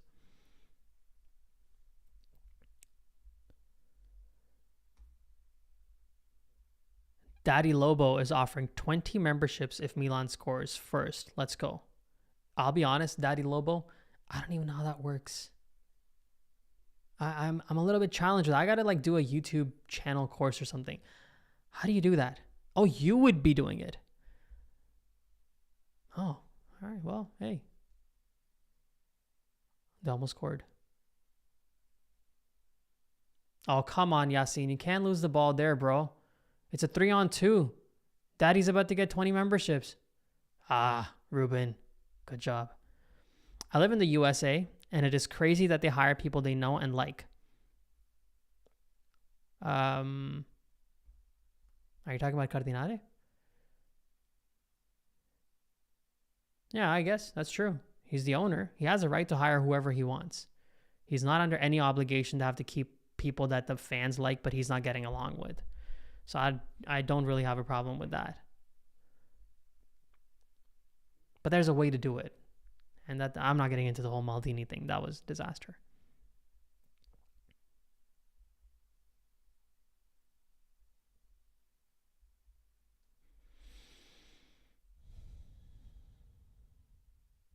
Morningstar says, I'm matching the 20 memberships if Milan scores first. I don't know. That would be great. Why don't I match it too? You know what? Why don't I match it too? Summer's coming up. It's going to be the transfer window. If Milan scores first, whatever. I'll match it too. I just don't know how to match it. Maybe Daddy will have to give me a little crash course on it. But Daddy Lobo is going to have to give me a crash course on it.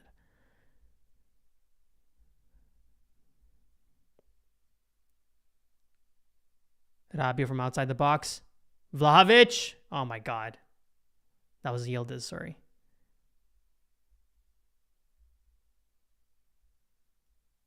Appreciate all your work, sir. Loving your channel. I appreciate you guys watching. It's been great growth this year. It'll be nice to cap off the season by watching the game at the San Siro. Milan versus Salernitana. If anybody's going for Milan Salernitana, let me know in the comments, please. I'm still trying to figure out where to stay in Rome. If anybody has any suggestions for that, please let me know. Christian Pulisic on the drive. Pulisic. Christian. Yeah, favored left boot somehow. Right-footed guy. Unleashes them with his left. Reinders loves taking shots from outside the box, I've noticed. Loves it. Tiani. Ruben. Rafa. Leao. Alessandro. Nice cross in with his left foot. Musa. Reinders, he's going to take a crack at it. No. Gets away from everybody. This game is looking slightly like a 0-0 match to me, guys. Slightly like a 0-0. They are making some changes. Chiesa is going to be coming on alongside somebody else, but I appreciate it very much, Daddy Lobo. I'll just call you Lobo. Yeah. Thoughts on Milan's next season? Oh, I love it. Love it. It's like that 2010-11 we won the title. 2011-12 kit. Very close to the 2011-12 kit. And I actually really like it. I was thinking about it. I was like, man, I'm going to have to order it. I hope I can get it. And then I'm like, I'm in Milan next month. I'm picking it up from Casa Milan. I'm going to have Ibrahimovic gift wrap it for me. Forget about ordering it on all these websites. I shall have Furlani wrap it for me. Ibra can do the real job that we need him to do. Pioli seems to be very poor with attention to detail. We always seem to be having no clue when we are in the final third. You know, it's an interesting comment, Aniket. You're right in some ways, but I still remember Pep talking about this. And, you know, I don't think he was fully, you know, I don't think he was 100% in that comment, but he talked about it. It looks like Benacer is going to be coming on for Milan as well. He said that my responsibility as a coach is to get you, oh my God, opened up. Locatelli should have passed it to Vlahovic. That would have been a certain goal. Locatelli just wants to score against his former club. We can see you, bro. We see you. We see you. We see what you want to do here. He just wants to score against Milan. That was an easy pass to. He's a number 5 too. That should have been an easy pass to Vlahovic. Almost a certain goal. But Guardiola said, and somebody said I look like Guardiola. I've heard that before. I think Guardiola with hair. I am planning on buzz cutting it at the end of the year so you guys can see if I truly look like Guardiola or not. End of the year, not yet. I have some travel plans for which I need my hair. But yeah, Guardiola said that, my responsibility as a coach is to create a system where I can bring my team to the final third.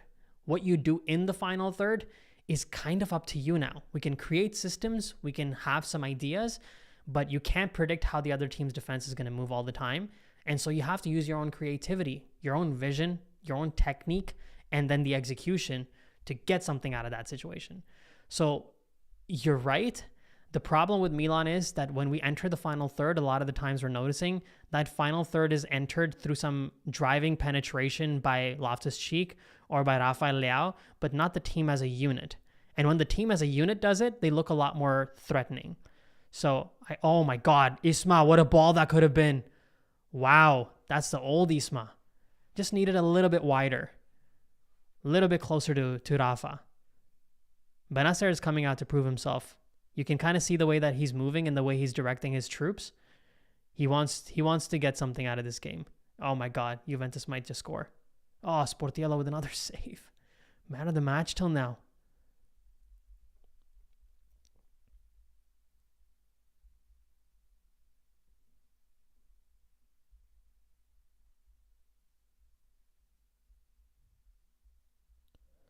Ferlani and Ibra laughing, LOL. Why do the seats look very comfortable? Because they are comfortable. This is the newest stadium in Serie A.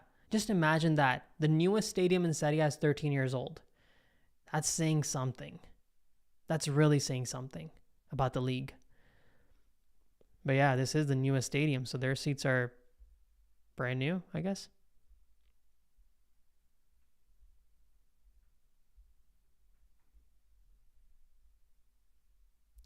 I just heard on commentary that Ibrahimovic is an advisor for Cardinale.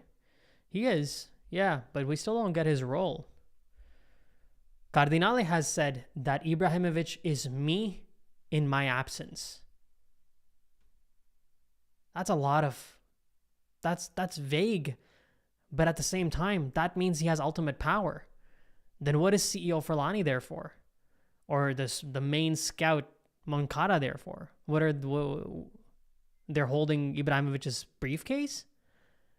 You have to have a little bit more clarity as to what Ibra is doing, because that's vague, that he's my advisor.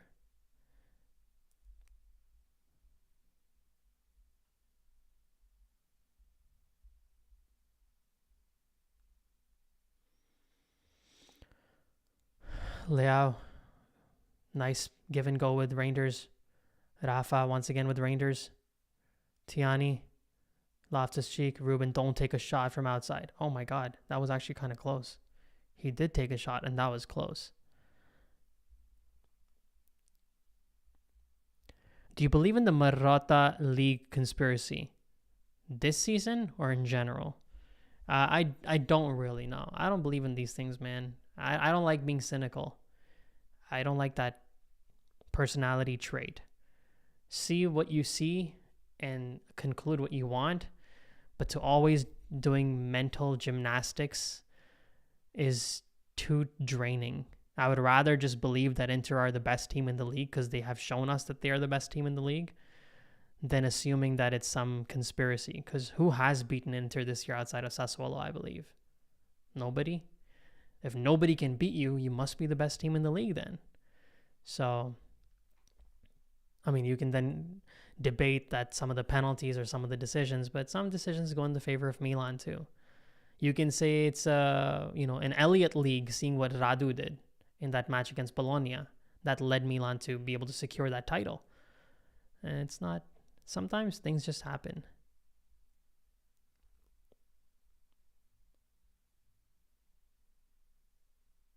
Oh my God, open him up. Yildiz with the 360 turn.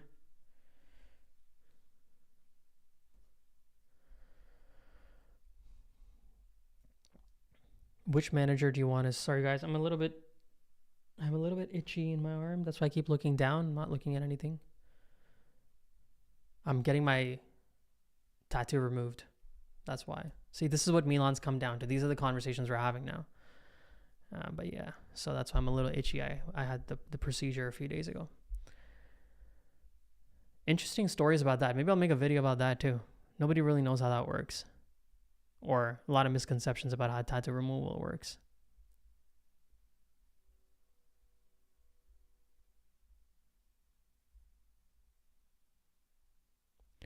Anil Chaudhary asks, bye. Who's your favorite player? Favorite new coach, if you can have a pick? A realistic choice. Rafa, okay, let's just see this. Maybe something will come out of this attack. Leao, one-on-one. Leao. Oh, that was actually not a bad ball pass back out to Giroud. Leao's looked very good in the second half, especially in the last 10 minutes.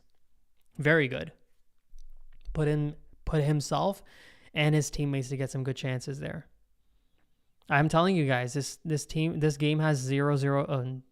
I've been expressly advised by a lot of English viewers, do not call it 0-0. 0-0, 1-0, 3-0, never 0.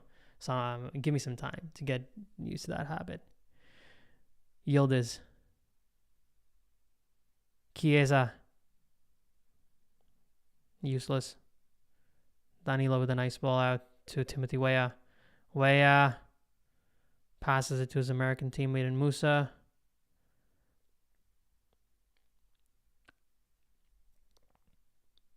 And it stops. So, yeah, who would I like as a coach? I already talked about this. I think a realistic choice for Milan is Maurizio Sarri. I still think that's a realistic choice. And it's a choice that I kind of like. I'm not as opposed. Well, I don't want to say I'm pro or opposed to Lopetegui. I'm not as apoplectic about the potential of Lopetegui because no matter who the new coach is, it's going to be interesting. And he has a very attacking style of play at the end of the day. He has that dynamic. Oof, is Giroud okay? I thought he's crying.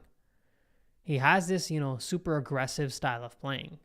So I don't mind it, but I was reading somewhere that it has the equal amount of flaws that Berlusconi, that Pioli's coaching style also have, which you leave a lot of holes in the back. And obviously that's going to be a problem. If that's true, that's a problem. I'm actually trying to find this comment where it was so I can open it up for you guys. But I think I may have just skipped it and actually take a look at it. But yeah, so I would say Pioli's giving instructions to Tau and Matteo Gabbia. We got about 20 minutes left in this match. As I mentioned earlier, it feels like a 0-0 to me. Milan and Juventus have played 0-0s before. I think last season was also possibly a 0-0. But this time around, first leg, it was 1-0 to Juventus, and mostly because Milan had Malik Tau sent off.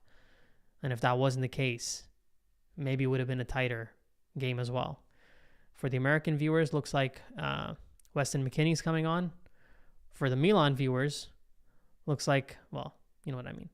Noah Okafor is coming on, which could mean that this won't be a 0-0.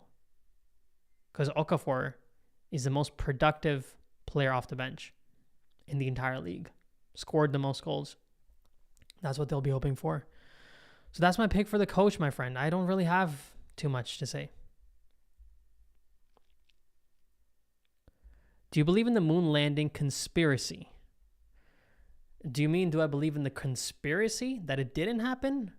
Or are you saying that the moon landing was a conspiracy? Because your question is ambiguous. Do I believe that man landed on the moon? Oh man, I don't want to do this. My answer might surprise some of you guys. Do I believe it happened? I guess maybe it did happen. Who knows? My only question is, why hasn't it happened since? And I've heard everybody talk about it. Why not? And blah, blah, blah. It's not financially feasible. It's not really a requirement. It's been done. Still, man, we got better technology. Should be cheaper to go there. If I could pick one coach for us, it would be Thiago Motta. But I think Juve will get him. Yes, they will get him. Kush, thoughts on next year's kits? As I said, I love them. I'm excited to buy them when I am in Italy. And I'm going to wear it to the final match day. And I know a lot of people around me are going to be wearing it too. Because that's what you do. You just celebrate the end of the season, however it's gone. I I hope, this is the one thing that I will say, Banu Srujana, since you asked this question, I do hope that on the last match day of the season, Weston McKennie with a decent ball in. Oh my God, that was cleared nicely actually by Gapia, and then controlled by Musa really well. Very mature. I really do hope that the last match day of the season when I'm there, we get to sing Pioli's on fire one last time. Because at the last match, you got to give him an homage for what he's done. I hope Milan announces that he's going to be leaving before the season's done and give him one last hurrah, because he deserves it. He has been. Let's talk about it after. Let me just make a note. Let's talk about it at full time, because I need something to talk about, because I'm barely even watching the game. But make a note. Unless we lose today. Oh my God, Sportiello again with a ridiculous stop. Not necessarily ridiculous, but a good stop. Quality stop, reliable stop. Excellent work by Sportiello.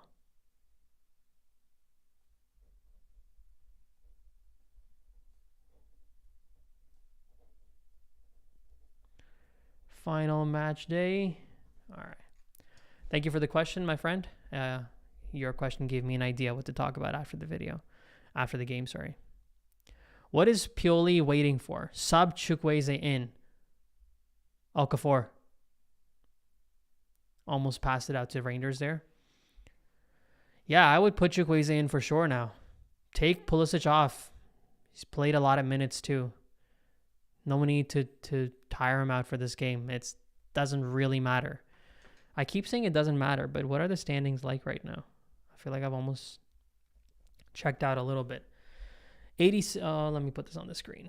Why not? Nope, wrong thing. What is this thing? Oh, this is that one. Okay, forget it. Let me find it first and then put it on.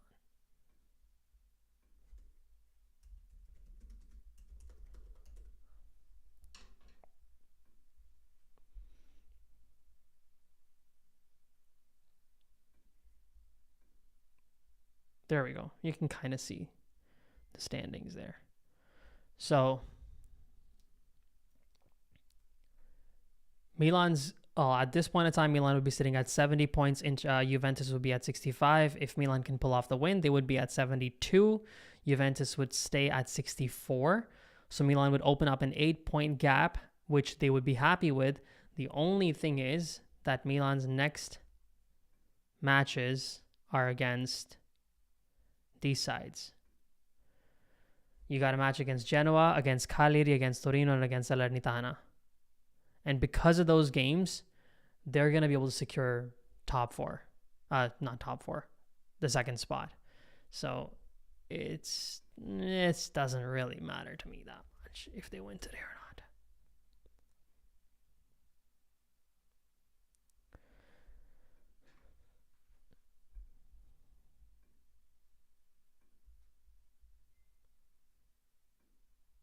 Oh, I didn't realize that you guys were actually... Oh my God.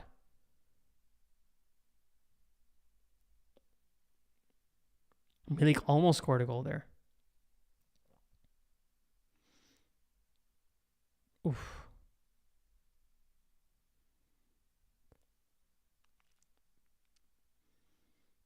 Who was marking? Yeah, it was Gabia who was marking Milik there. We're entering the final 15 minutes, guys.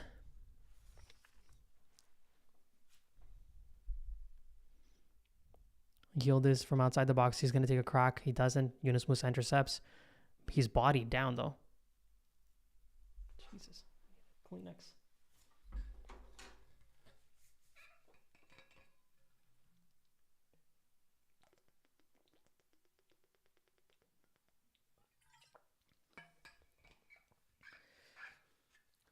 Allegri seems to be in good mood with Florenzi.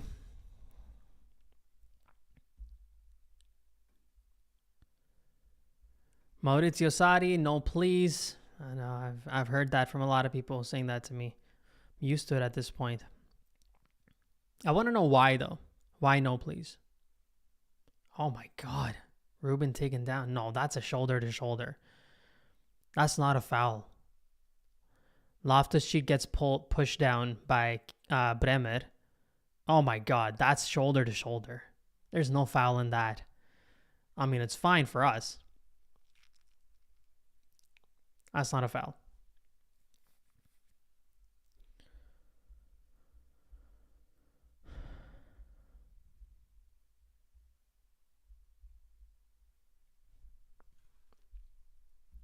Bremer is gone down. I don't understand why Giroud starts every game, especially when other strikers have played well when they are given time.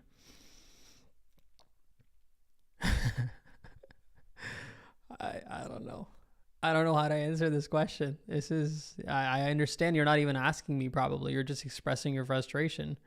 Yes, I agree with you.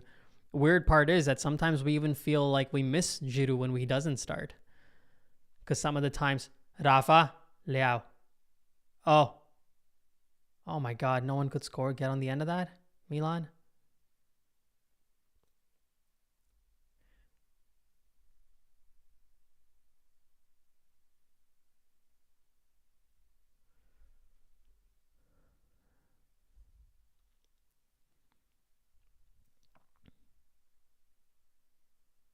I think Leao needs to develop a little bit more of a scoring personality. He can't always... Oh, is that a foul? No, he says he got the ball. I'm scared that was a foul, actually. Rafa. Leao! Oh my God. Goes out for a corner kick. That was a nice run by Rafa. I'm scared if Milan had scored that, they may have actually... Yeah, there was a free kick there. Even if Milan scored, it probably would have been pulled back. So I'm almost happy they didn't score and instead it goes out for a corner kick. Game's getting interesting in the final 10 minutes.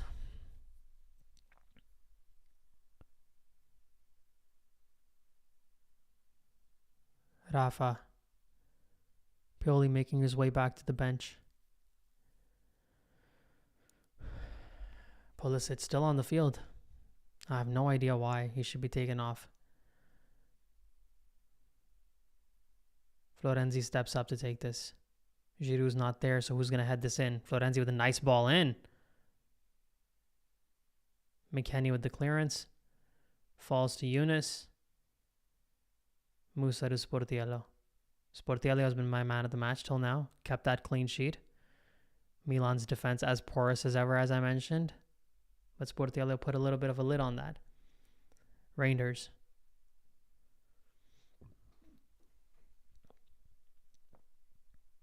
Benacer. Isma. Isma. You just needed to come a little closer and then hit it with pace. You're too far. It's predictable. So no review today, by the way, guys. I do have a friend's birthday to go to tonight. And honestly, I'll make reviews for sure. I'm not going to stop making reviews till the end of the season. But just today, I felt like if I can skip it, I'll skip it. I will skip one of the matches when I'm in Italy. But then I'll come back with a full day vlog after the final match day.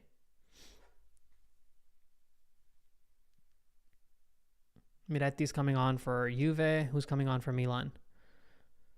Which midfielders left if Loftus-Cheek's taken off? Put Chukwueze on. Put Pulisic central now. You might as well. Take Loftus-Cheek off. Take a chance. So what if you lose? You'll win the other games against Cagliari and Genoa and Salernitana. You got second place. Don't stress.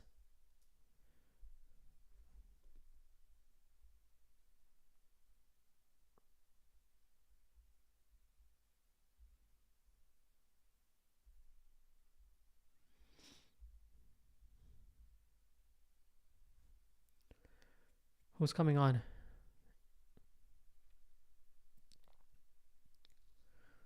Still no signs of there is a replacement coming up. Number 80 is taken off for who? Is it Zeroli? It looked like a number, like a 90 something. What number? Oh, Terracciano maybe? Oh, Bartesaghi. And Zeroli is also coming on for Loftus-Cheek. So Pioli really doesn't want to play Chukwueze, eh? He's doing everything he can to just not put him on. Because 82 minutes into the game, with the scoreline that we have, and there comes Chukwueze. right when I was about to finish my rant. But he takes Pulisic off. I wish he didn't. I wanted Milan to play that 4-2-3-1.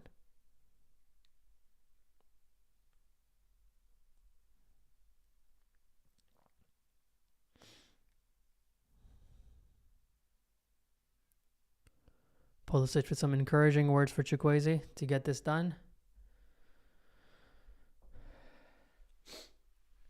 8 minutes of this, what feels like torture at this point, guys.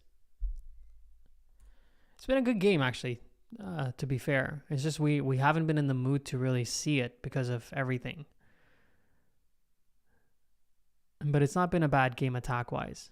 It's been pretty lively, actually. Chiesa. Cleared out by Reinders.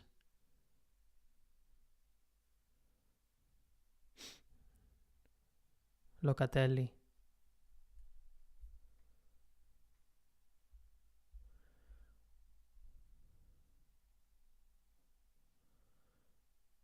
Benacer with a decent defense. Looks like cleared out by Bartisaghi. No, not Bartisaghi. Who's on the right? Florenzi, sorry. So Florenzi and Bartisaghi have switched spots. Florenzi is, I mean, I everybody knows that. Sometimes I feel like Florenzi is such an important player in these situations. Has the experience, has the cardio, can still run like a 25-year-old, and is versatile. Play him on the right, play him on the left, play him as a wing back. I think he's an important asset that Milan has. Just can sometimes be a defensive liability. Calabria offers a little bit more defensively, but Florenzi I really like. These are the players you need on your team. You need the youth match with experience. Now we just need some quality youth. We got enough youth. It's a ping pong game almost. First it's Juventus going for the attacks, then Milan's switching, and then Milan's, oh no, oh, almost. They might score. No, they should have scored that, just like Milan should have scored their chance too. Chiesa with a toed pass out. Sportiello sends that out. Chukwueze steps up. Danilo on the left for Juventus. Rabiot as well. Is he going to stay at Juventus next season? That's the question too. Is Chiesa going to stay? Some serious criticism amongst Juventus fan about Chiesa too. Chiesa gets past one. Really nicely done. Gets past two. Crosses it in. McKennie. Oh my God. Oh my God. That should have been a goal for Juventus. Come on. That's just madness there. McKennie with the header. Sportiello spilled it. Rabiot. Oh, that was Malik Tao stopping that. Nice work from Malik. Wow. Malik Tao saved Milan's game.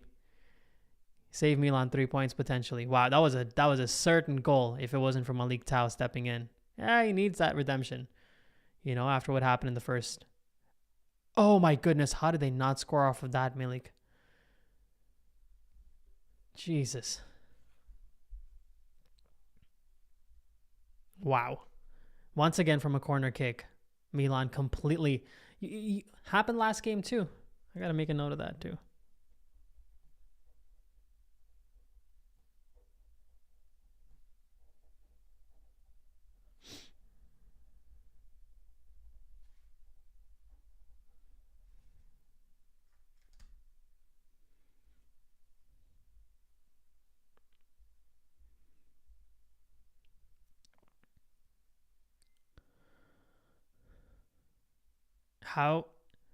How did that this game has 0-0 written all over it. Lucky that I also bet X. That's what's your nick on Twitter, bro? Couldn't find you. Is that for someone else or for me? You can find me as Football Kush on Twitter. I wouldn't touch Milan Juventus. I didn't touch today's game from a monetary perspective. Unpredictable, gets a little distracting actually during the game, and I really didn't know what to put in there. I had no belief who's going to score. Lord knows. Shots on target for Giroud, I don't know. Maybe if it's one of those days, probably not if it's the rest of the days. It's been unpredictable, and you can tell with the scoreline.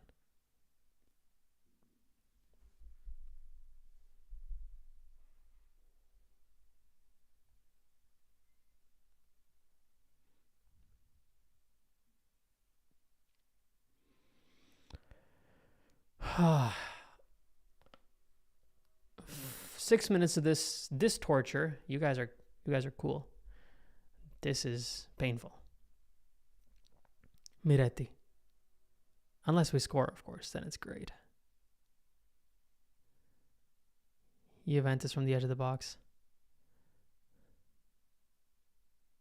Oh, nice defense. Who was that? Zeroli, I think. Isma, get rid of the ball. Rangers' deft touch is so crisp, so stress-free. Dude's never pressed, ever. I love how Rangers plays. I absolutely love Rangers. I think he has the potential. If he can keep growing and mature, become more experienced, and start finishing his chances, he has the potential to become a all-time, not great, I don't know about that, but an all-time high-quality midfielder that's going to be, courted by a lot of other clubs. He has such good quality. I mean, even the Dutch coach recently said this is one of the first guys on the team sheet. I can't leave him off the sheet right now, the starting 11 right now. Just, I love Rangers, if you guys haven't been able to tell.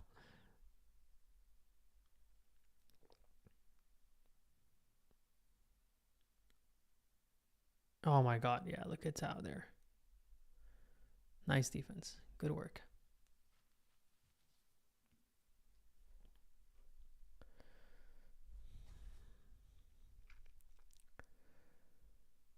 Chiesa almost cleared out by Bartesaghi. Benacer goes back behind. Rafa tries to control it. Oh, he's being held, man. That's a foul.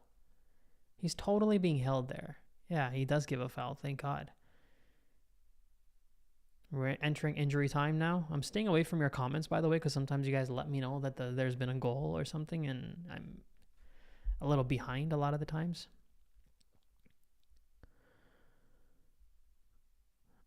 Why can't we defend in set pieces? That's the problem with Milan. Oh, we have had 0 shots on target. That's great.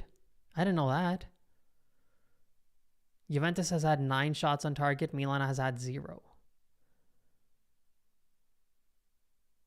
Sometimes you just need one to score a goal. So let's just hope. McKennie from outside the box. Benacer with a nice block. 4 minutes added on. If Milan can hold a 0-0 here, that would be almost equally impressive as any other scoreline.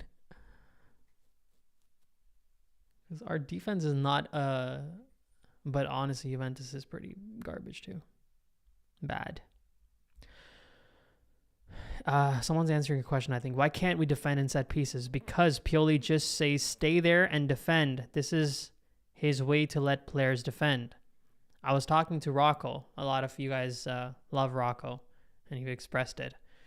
And Rocco was talking to me about how in one of the games, he overheard Pioli say to Rangers, giving instructions and saying, what did he even say? He said, just move the ball around. Everybody else knows what else to do. And you're like, that's not instructions. What does that even mean? Move the ball around. Everybody else knows what they have to do. And this was a game where we didn't score a goal and I think got scored on twice. So clearly.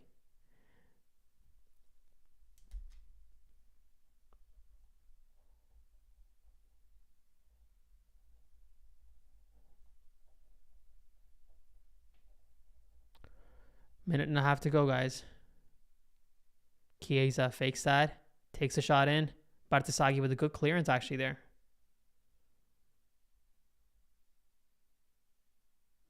Oh, nice work by Rafa.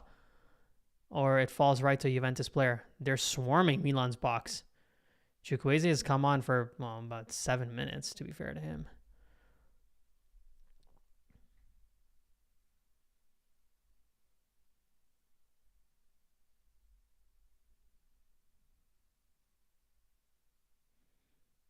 Chiesa marked by Chukwueze only. Where's Florenzi? Oh my God. Locatelli totally outdid him. 1.5 minutes to go.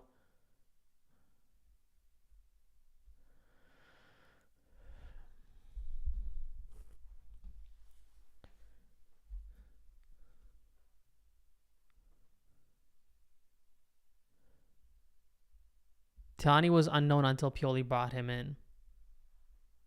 Yeah, I can't disagree with that. I mean, he was unknown to me at least. Why are you not hard on Cardinale? Sarfaraz?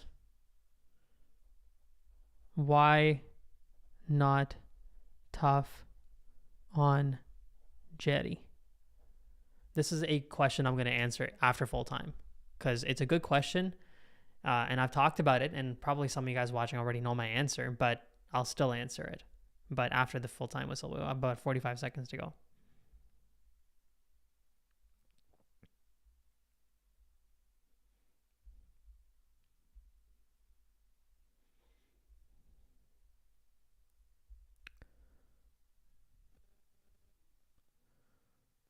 Oh, looks like it's going to be a corner kick to end the game for Milan.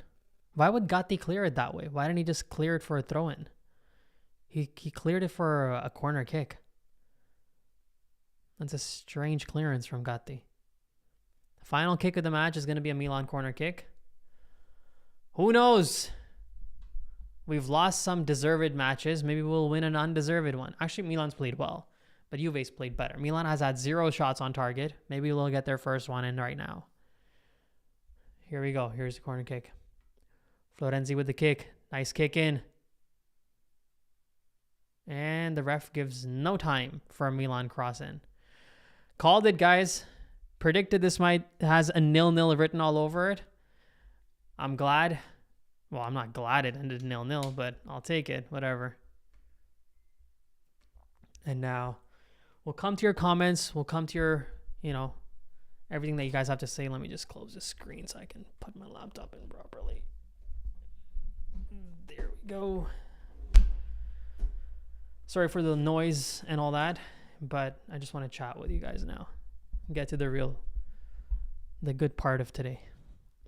Okay, there's a lot of comments here. So let's just start with some things that I did want to talk about. First of all, we almost conceded a goal off a corner kick again today. And there was someone who mentioned in the comment section, someone who mentioned in the comment section, why can't we defend spot kicks? Why can't we defend set pieces? I think there's a mentality thing here too, guys. I think there's a technical thing here, no question about that. But there's a mentality thing here too.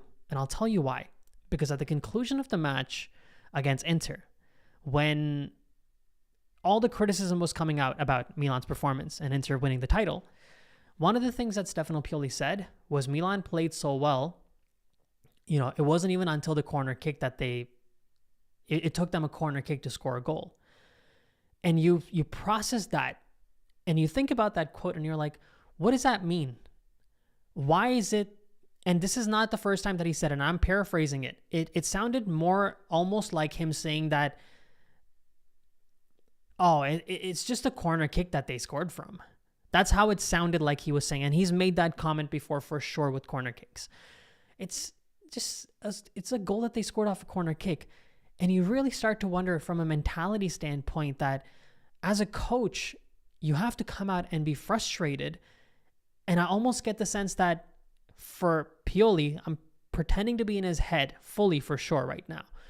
But from his comments, you get the sense that he almost doesn't see it as something that is as big a deal than for them to score it from open play.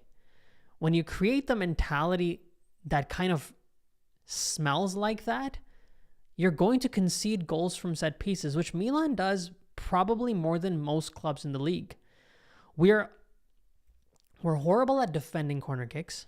We're horrible. We're passable at defending free kicks. We're horrible at taking free kicks. I don't know how many goals we've even scored from free kicks. I think we have to compliment and thank Olivier Giroud and kiss that guy's head, because of, if it wasn't for him, Milan wouldn't be the number one scoring team from corner kicks in the league. But I almost find us not very threatening from those positions, and I don't find us very defensively sound from those positions. And I think that's a mentality thing. It's almost like who was I watching today? I think I was watching West Ham play against Liverpool. I think this is the morning match. And West Ham got someone kicked the ball out, went past the byline. It was a throw-in for West Ham. The way that they took that throw-in, the structure that they had to their team, you almost got the sense that they want to take every single opportunity they get from a set piece. They want to not just take it, they want to score from all of them. And sometimes I feel like that misses from Milan.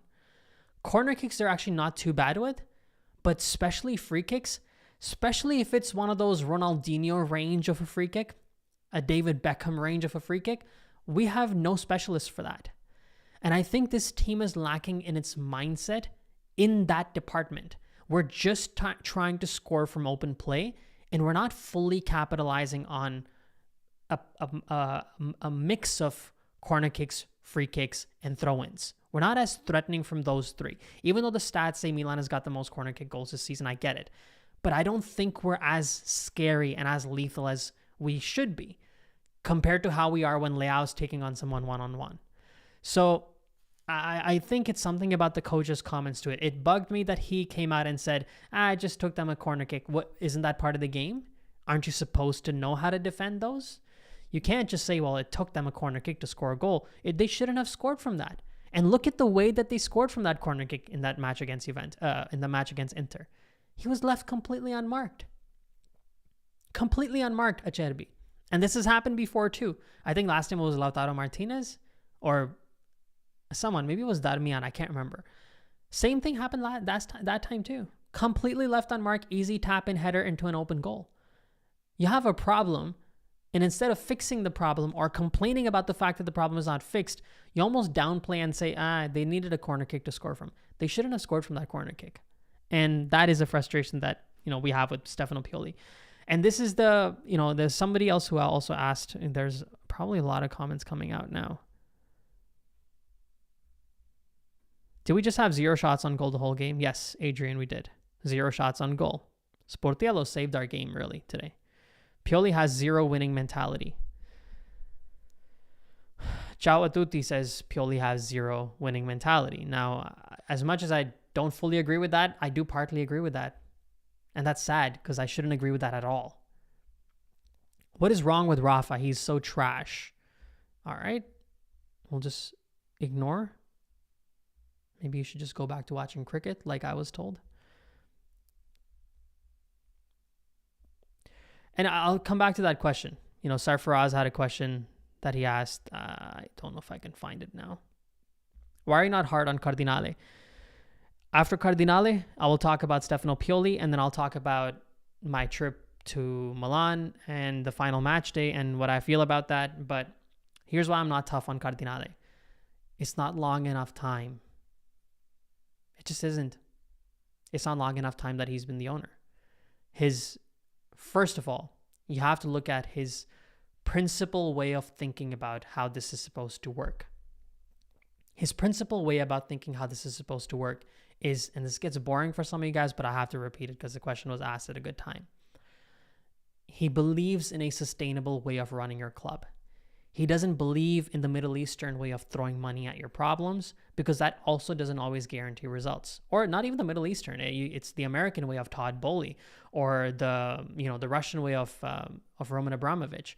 He doesn't believe in those solutions. He believes in the solution of actually having a business that generates an income that you then reinvest into your club, and not having a business that you have to write checks for every single year in tens of, if not hundreds of millions of euros, to not get as much of a return, and then just keep pumping money in and increasing your debt. Because that also doesn't make much sense. A lot of people said that Sandro Tonali's sale oh, it's just all money that Cardinale is getting that he's going to be putting in his own pockets. If you think that that's the case, guys, I don't think you fully understand how corporates work, or how these corporations work, or how these businesses work. That would be commingling of funds. He can't just take money that AC Milan is making and put it into the debts and the liabilities that are owed by Jerry Cardinale or his company that has bought the club. They're two separate entities. Redbird is not AC Milan. Redbird owns AC Milan. AC Milan is its own company. You can't just take money out of AC Milan and put it into Redbird. That's not how this works. And that's the part that some people have to understand. If that's the case, it has to be shown in a certain way.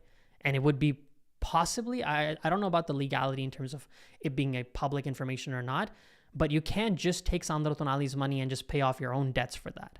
It has to go, in a way, it has to go back into the club. So it's not as simple as saying that he's come here just to make money. And I also don't even see that as a criticism. He's a business owner. He owns one of the biggest brands in the history of football. Of course, he's going to try and make money. But the way that he wants to make money is he wants to keep this team relevant in top four. At this point in time, at least that's what we've seen. We can't say that he doesn't want the team to win. Every time he comes out in an interview, he says, I want the team to win. I'm not here to just make Champions League. I'm here to win it. He said it now multiple times. But we want to say that, no, he doesn't mean it because his actions don't prove it. What actions, though? What actions? The first season, he gave the keys to Maldini and said, run it the way that you think you need to. Here's the limitations of your budget. The second season, he came out and when Tonali was sold, people said he's now going to take the money and walk away with it and pay his own debts. No, all of it went back into the club and was used to buy new players. It's going to take some time to build it. I think the pieces are coming into place. This summer transfer window could shift, Sarfaraz, my opinion on Cardinale. Because if this transfer window, we see a departure of another big star, and we don't see the right spending, I'm not even as opposed to the departure of a big star. I am, but I'm not going to lose my mind over it. Because the dynamics of football have changed. The finances of football have changed. You do have to find ways to generate funds. And maybe a live stream isn't the spot to really talk about it because it's a very detailed topic. But it depends, I guess. Let me just say it this way. It depends who they sell if they sell somebody. If they're selling Rafael Leao, sure, I have a problem with that. If they're selling Theo Hernandez, yes, I have a problem with that.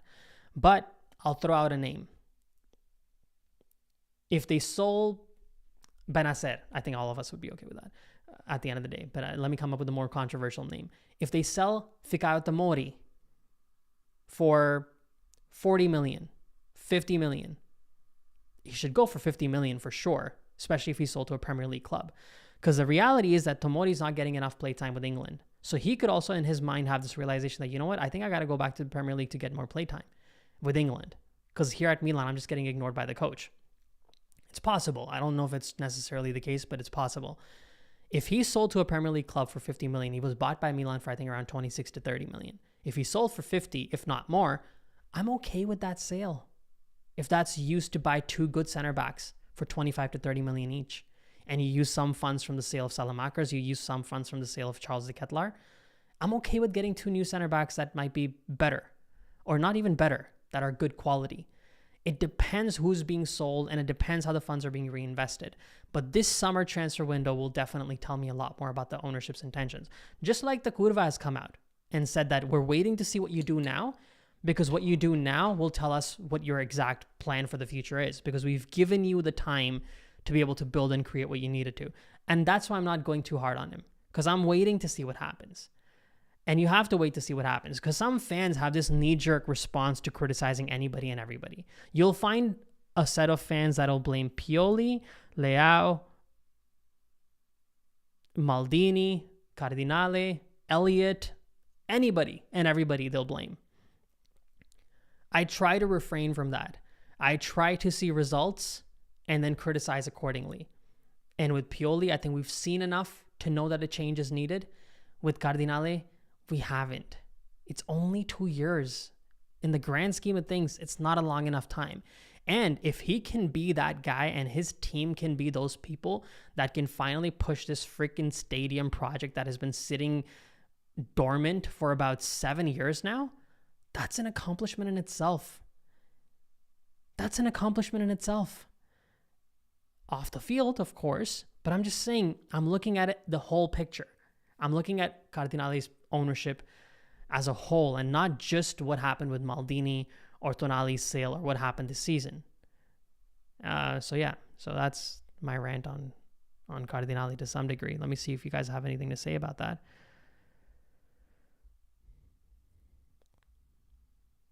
Okay, I got some people talking about my business, so let's see what you have to say. Okay, Nelson says, Nelson, I'll come back to today's game because I do want to talk about this Cardinale point right now. So I'll come back to that, my friend. Uh-oh, my screen froze.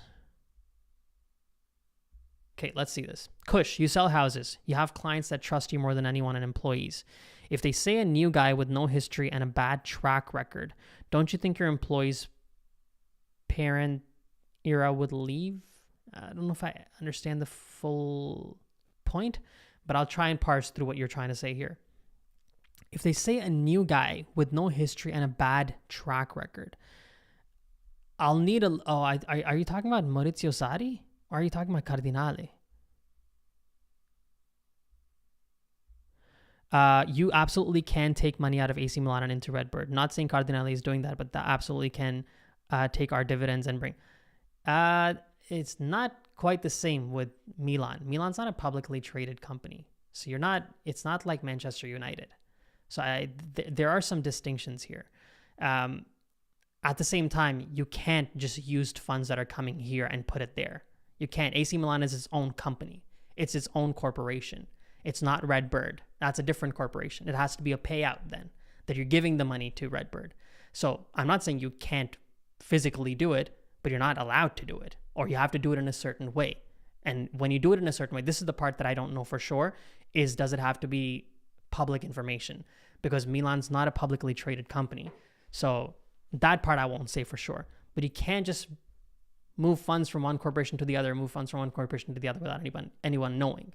So, and I don't know what this point was. I don't know if you're talking about Sarri.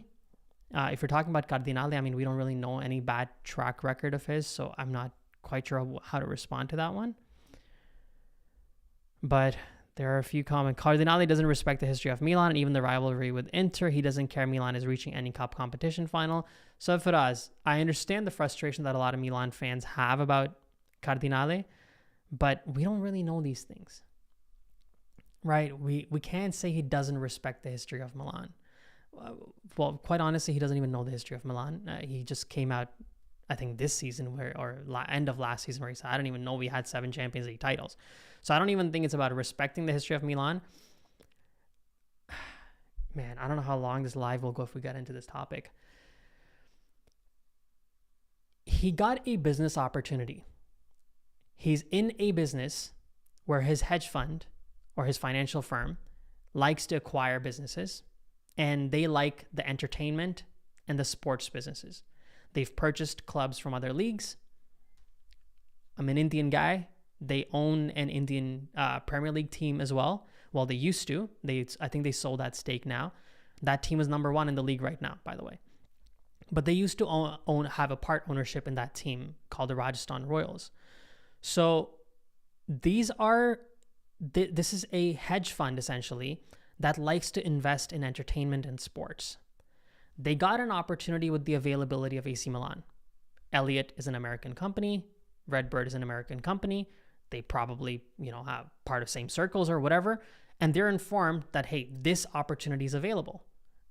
This owner in Jerry Cardinale and his conglomerate, they step in and say, hey, you know what? Yeah, sure. We'll make this purchase. We have experience. We like this club. We like the brand value. We see that this is a asset that is underperforming right now. It's undervalued and underperforming. And we feel like we can make it perform at a better level and increase its value, essentially. That's what these companies are supposed to do.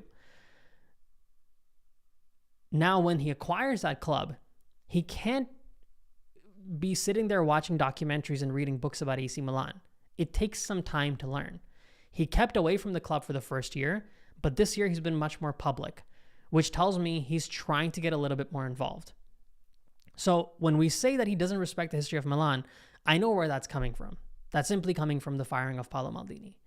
And the way that that was done, I agree with you.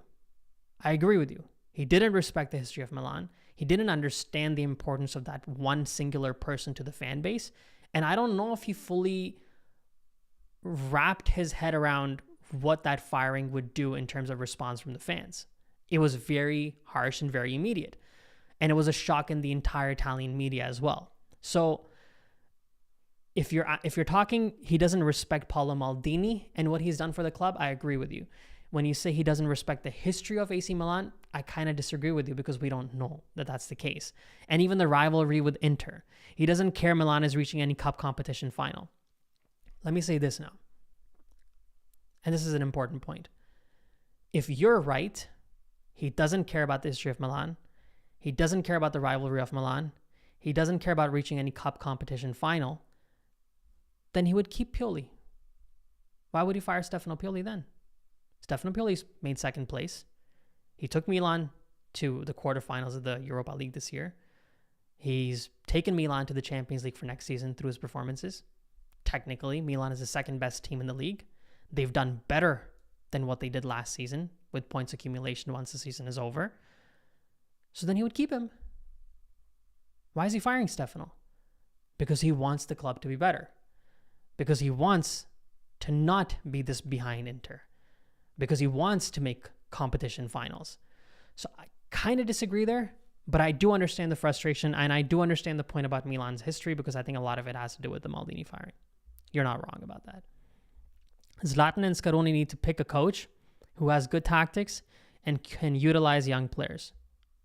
That's important. I agree with you, Nelson. They do have to find, I don't know about Scaroni, how much he would be involved, but that is the profile that they need. They need somebody who is experienced, has won things, and can use a young squad and get the best out of them.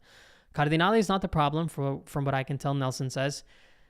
We have a good scouting structure. We have minimal depth while being relevant and household names that generate money. Cardinale is doing his part. He's doing some of his part. I think, as I said now, 2 years is not enough time to judge an ownership group. So maybe I'll leave it at that. I don't want to keep harping on the same point. Jetty Cardinale does not want Milan to be a top team again. I don't know. If you guys believe, and I'll just go through this and then I'll jump to the next topic, that Jetty Cardinale does not want Milan to be a top team again, then what do you think he wants? What do you think he's spending $1 billion for? Because he bought it for over $1 billion, right? What did he buy it for? So that billion becomes 700 million and then 500 million. The only way Milan's value will go up if it wins and does well off the field in business, in finances, in generation of revenue. He needs the team to win. Because my point then is, then why did he buy the club? Just to waste his money? Because some people say he bought the club for money. Then he needs the club to win. Because that will be the thing that generates the money. So, there we go. Let's leave it at that.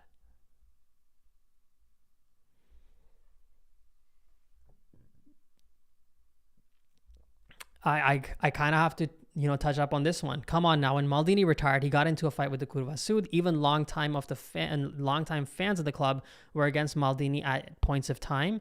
Doesn't mean they don't respect the history of Milan. And this is an important point. I'm glad you pointed it out, Olio Free. Yes, Paolo Maldini in his last match. I still remember that match against Roma at the San Siro, I think. I think the final match of the season was against Fiorentina when Kaká and Maldini played. And the match before that was against Roma. I think it was a 3-3 tie. If that's true, wow, man, memories. But Maldini, while doing his lap around the stadium, gave a middle finger to the Curva Sud. And the Curva Sud held up a banner, I'm paraphrasing here, that said something to the effect of, they had number 6 and Franco Baresi's banner there, saying that he's our captain. Our captain is Franco Baresi. And he gave them the middle finger. That doesn't, and the Curva is not really the poster child here as to how fans are supposed to be necessarily. But, things happen is all that I'll say.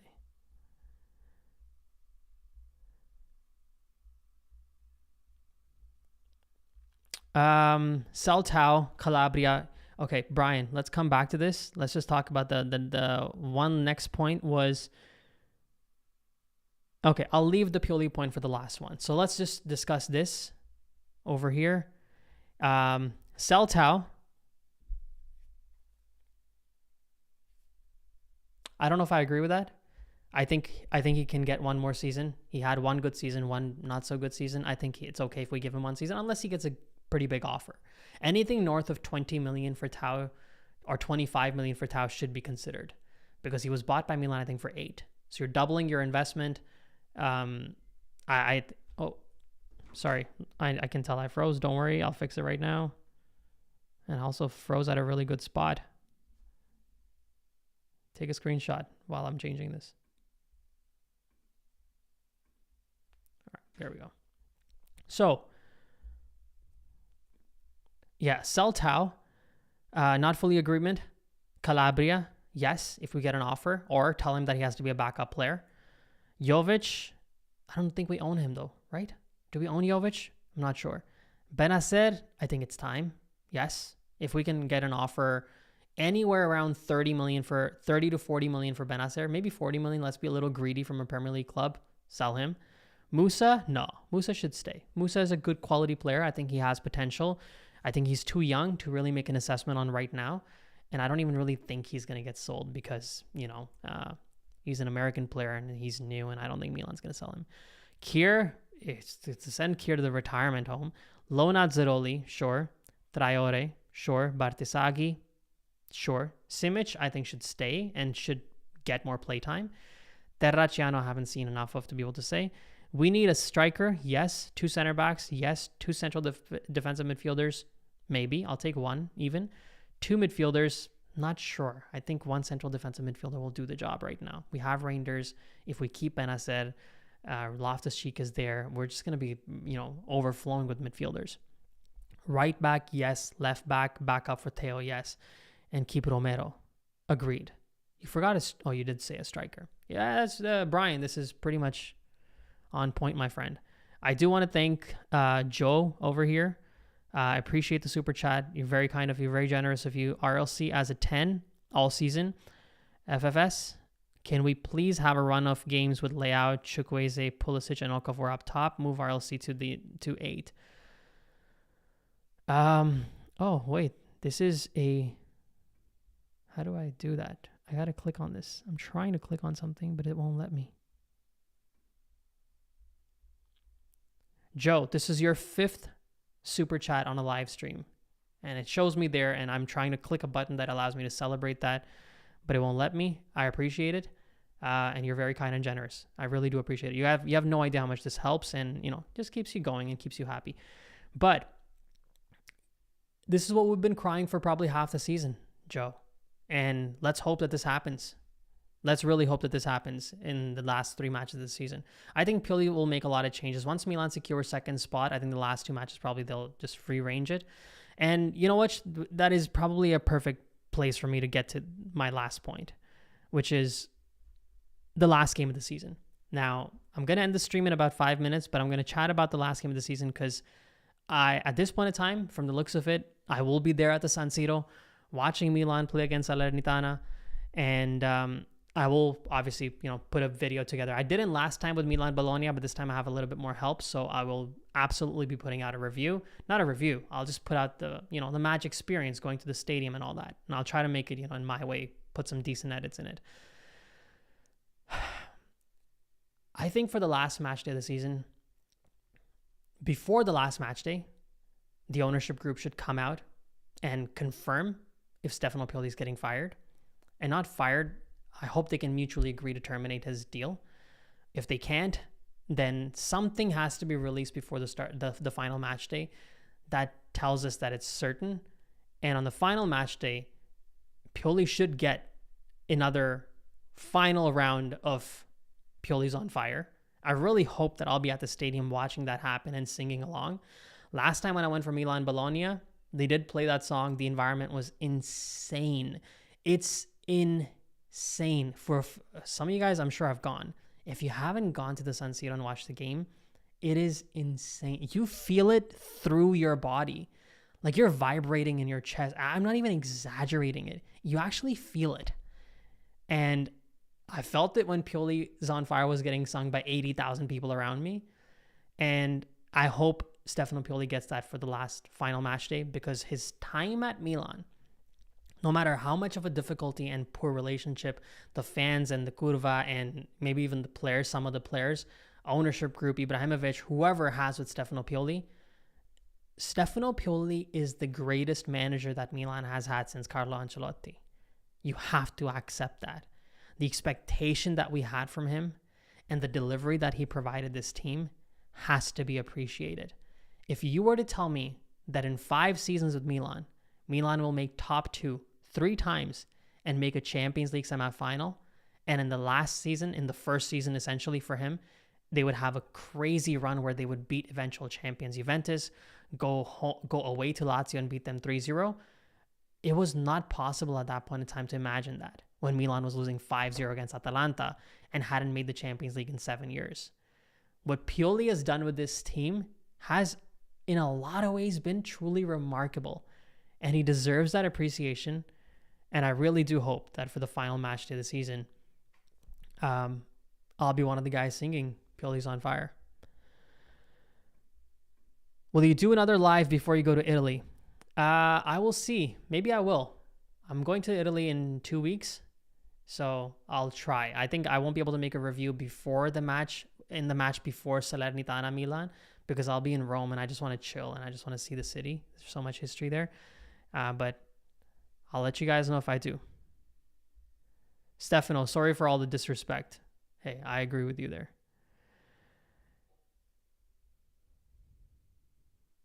I don't know if I want to touch on Brian's point here.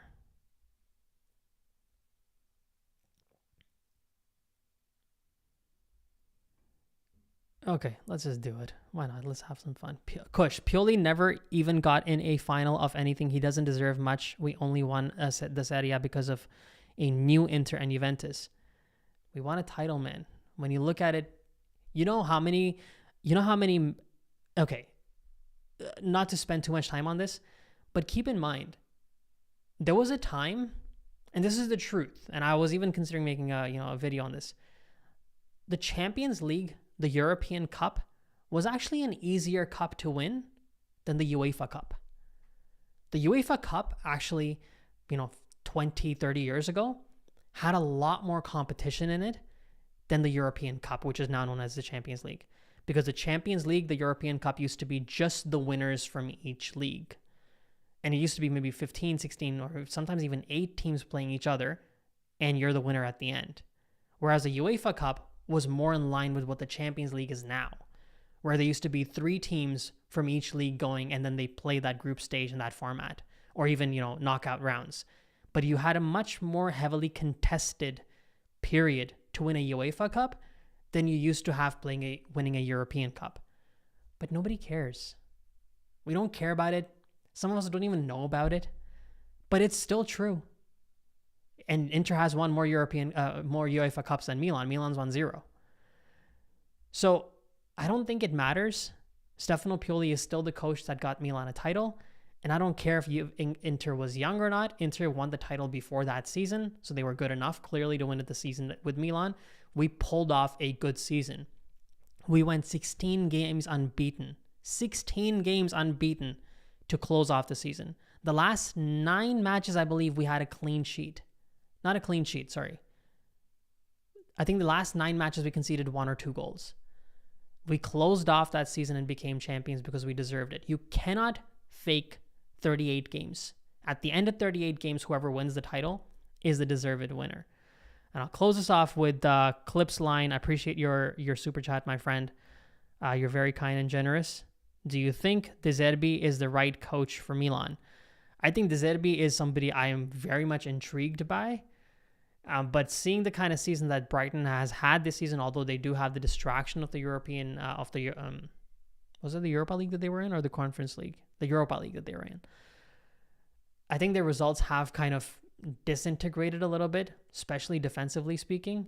So, but with a better quality of team, could De Zerbi do something more special, more in line with what he did last year with Brighton? It's possible. Is De Zerbi above on my list compared to Lopetegui? Yes, he is. Is De Zerbi above my list compared to Conte? Yes, he is. Is De Zerbi on the same line as Thiago Motta? Close. Is De Zerbi ahead of Maurizio Sarri for me? Not quite. I'll put Sarri first still. All right. I think we did enough today. I can't. I'm tired now. I appreciate you guys tuning in. You guys have been very kind and generous with your donations, whoever donated and whoever spent the time. If if you're still here, please make sure to hit the like button. I would really appreciate that. I will be back. No review today. I have a birthday party for a friend that I have to go for, so that's why I decided to go live. Maybe I'll make a review for the next match. That is the goal, actually. At the end of the day, I do plan on making a review for the next match, but I appreciate you guys tuning in. And as always, Forza Milan. Grazie mille. Ciao a tutti.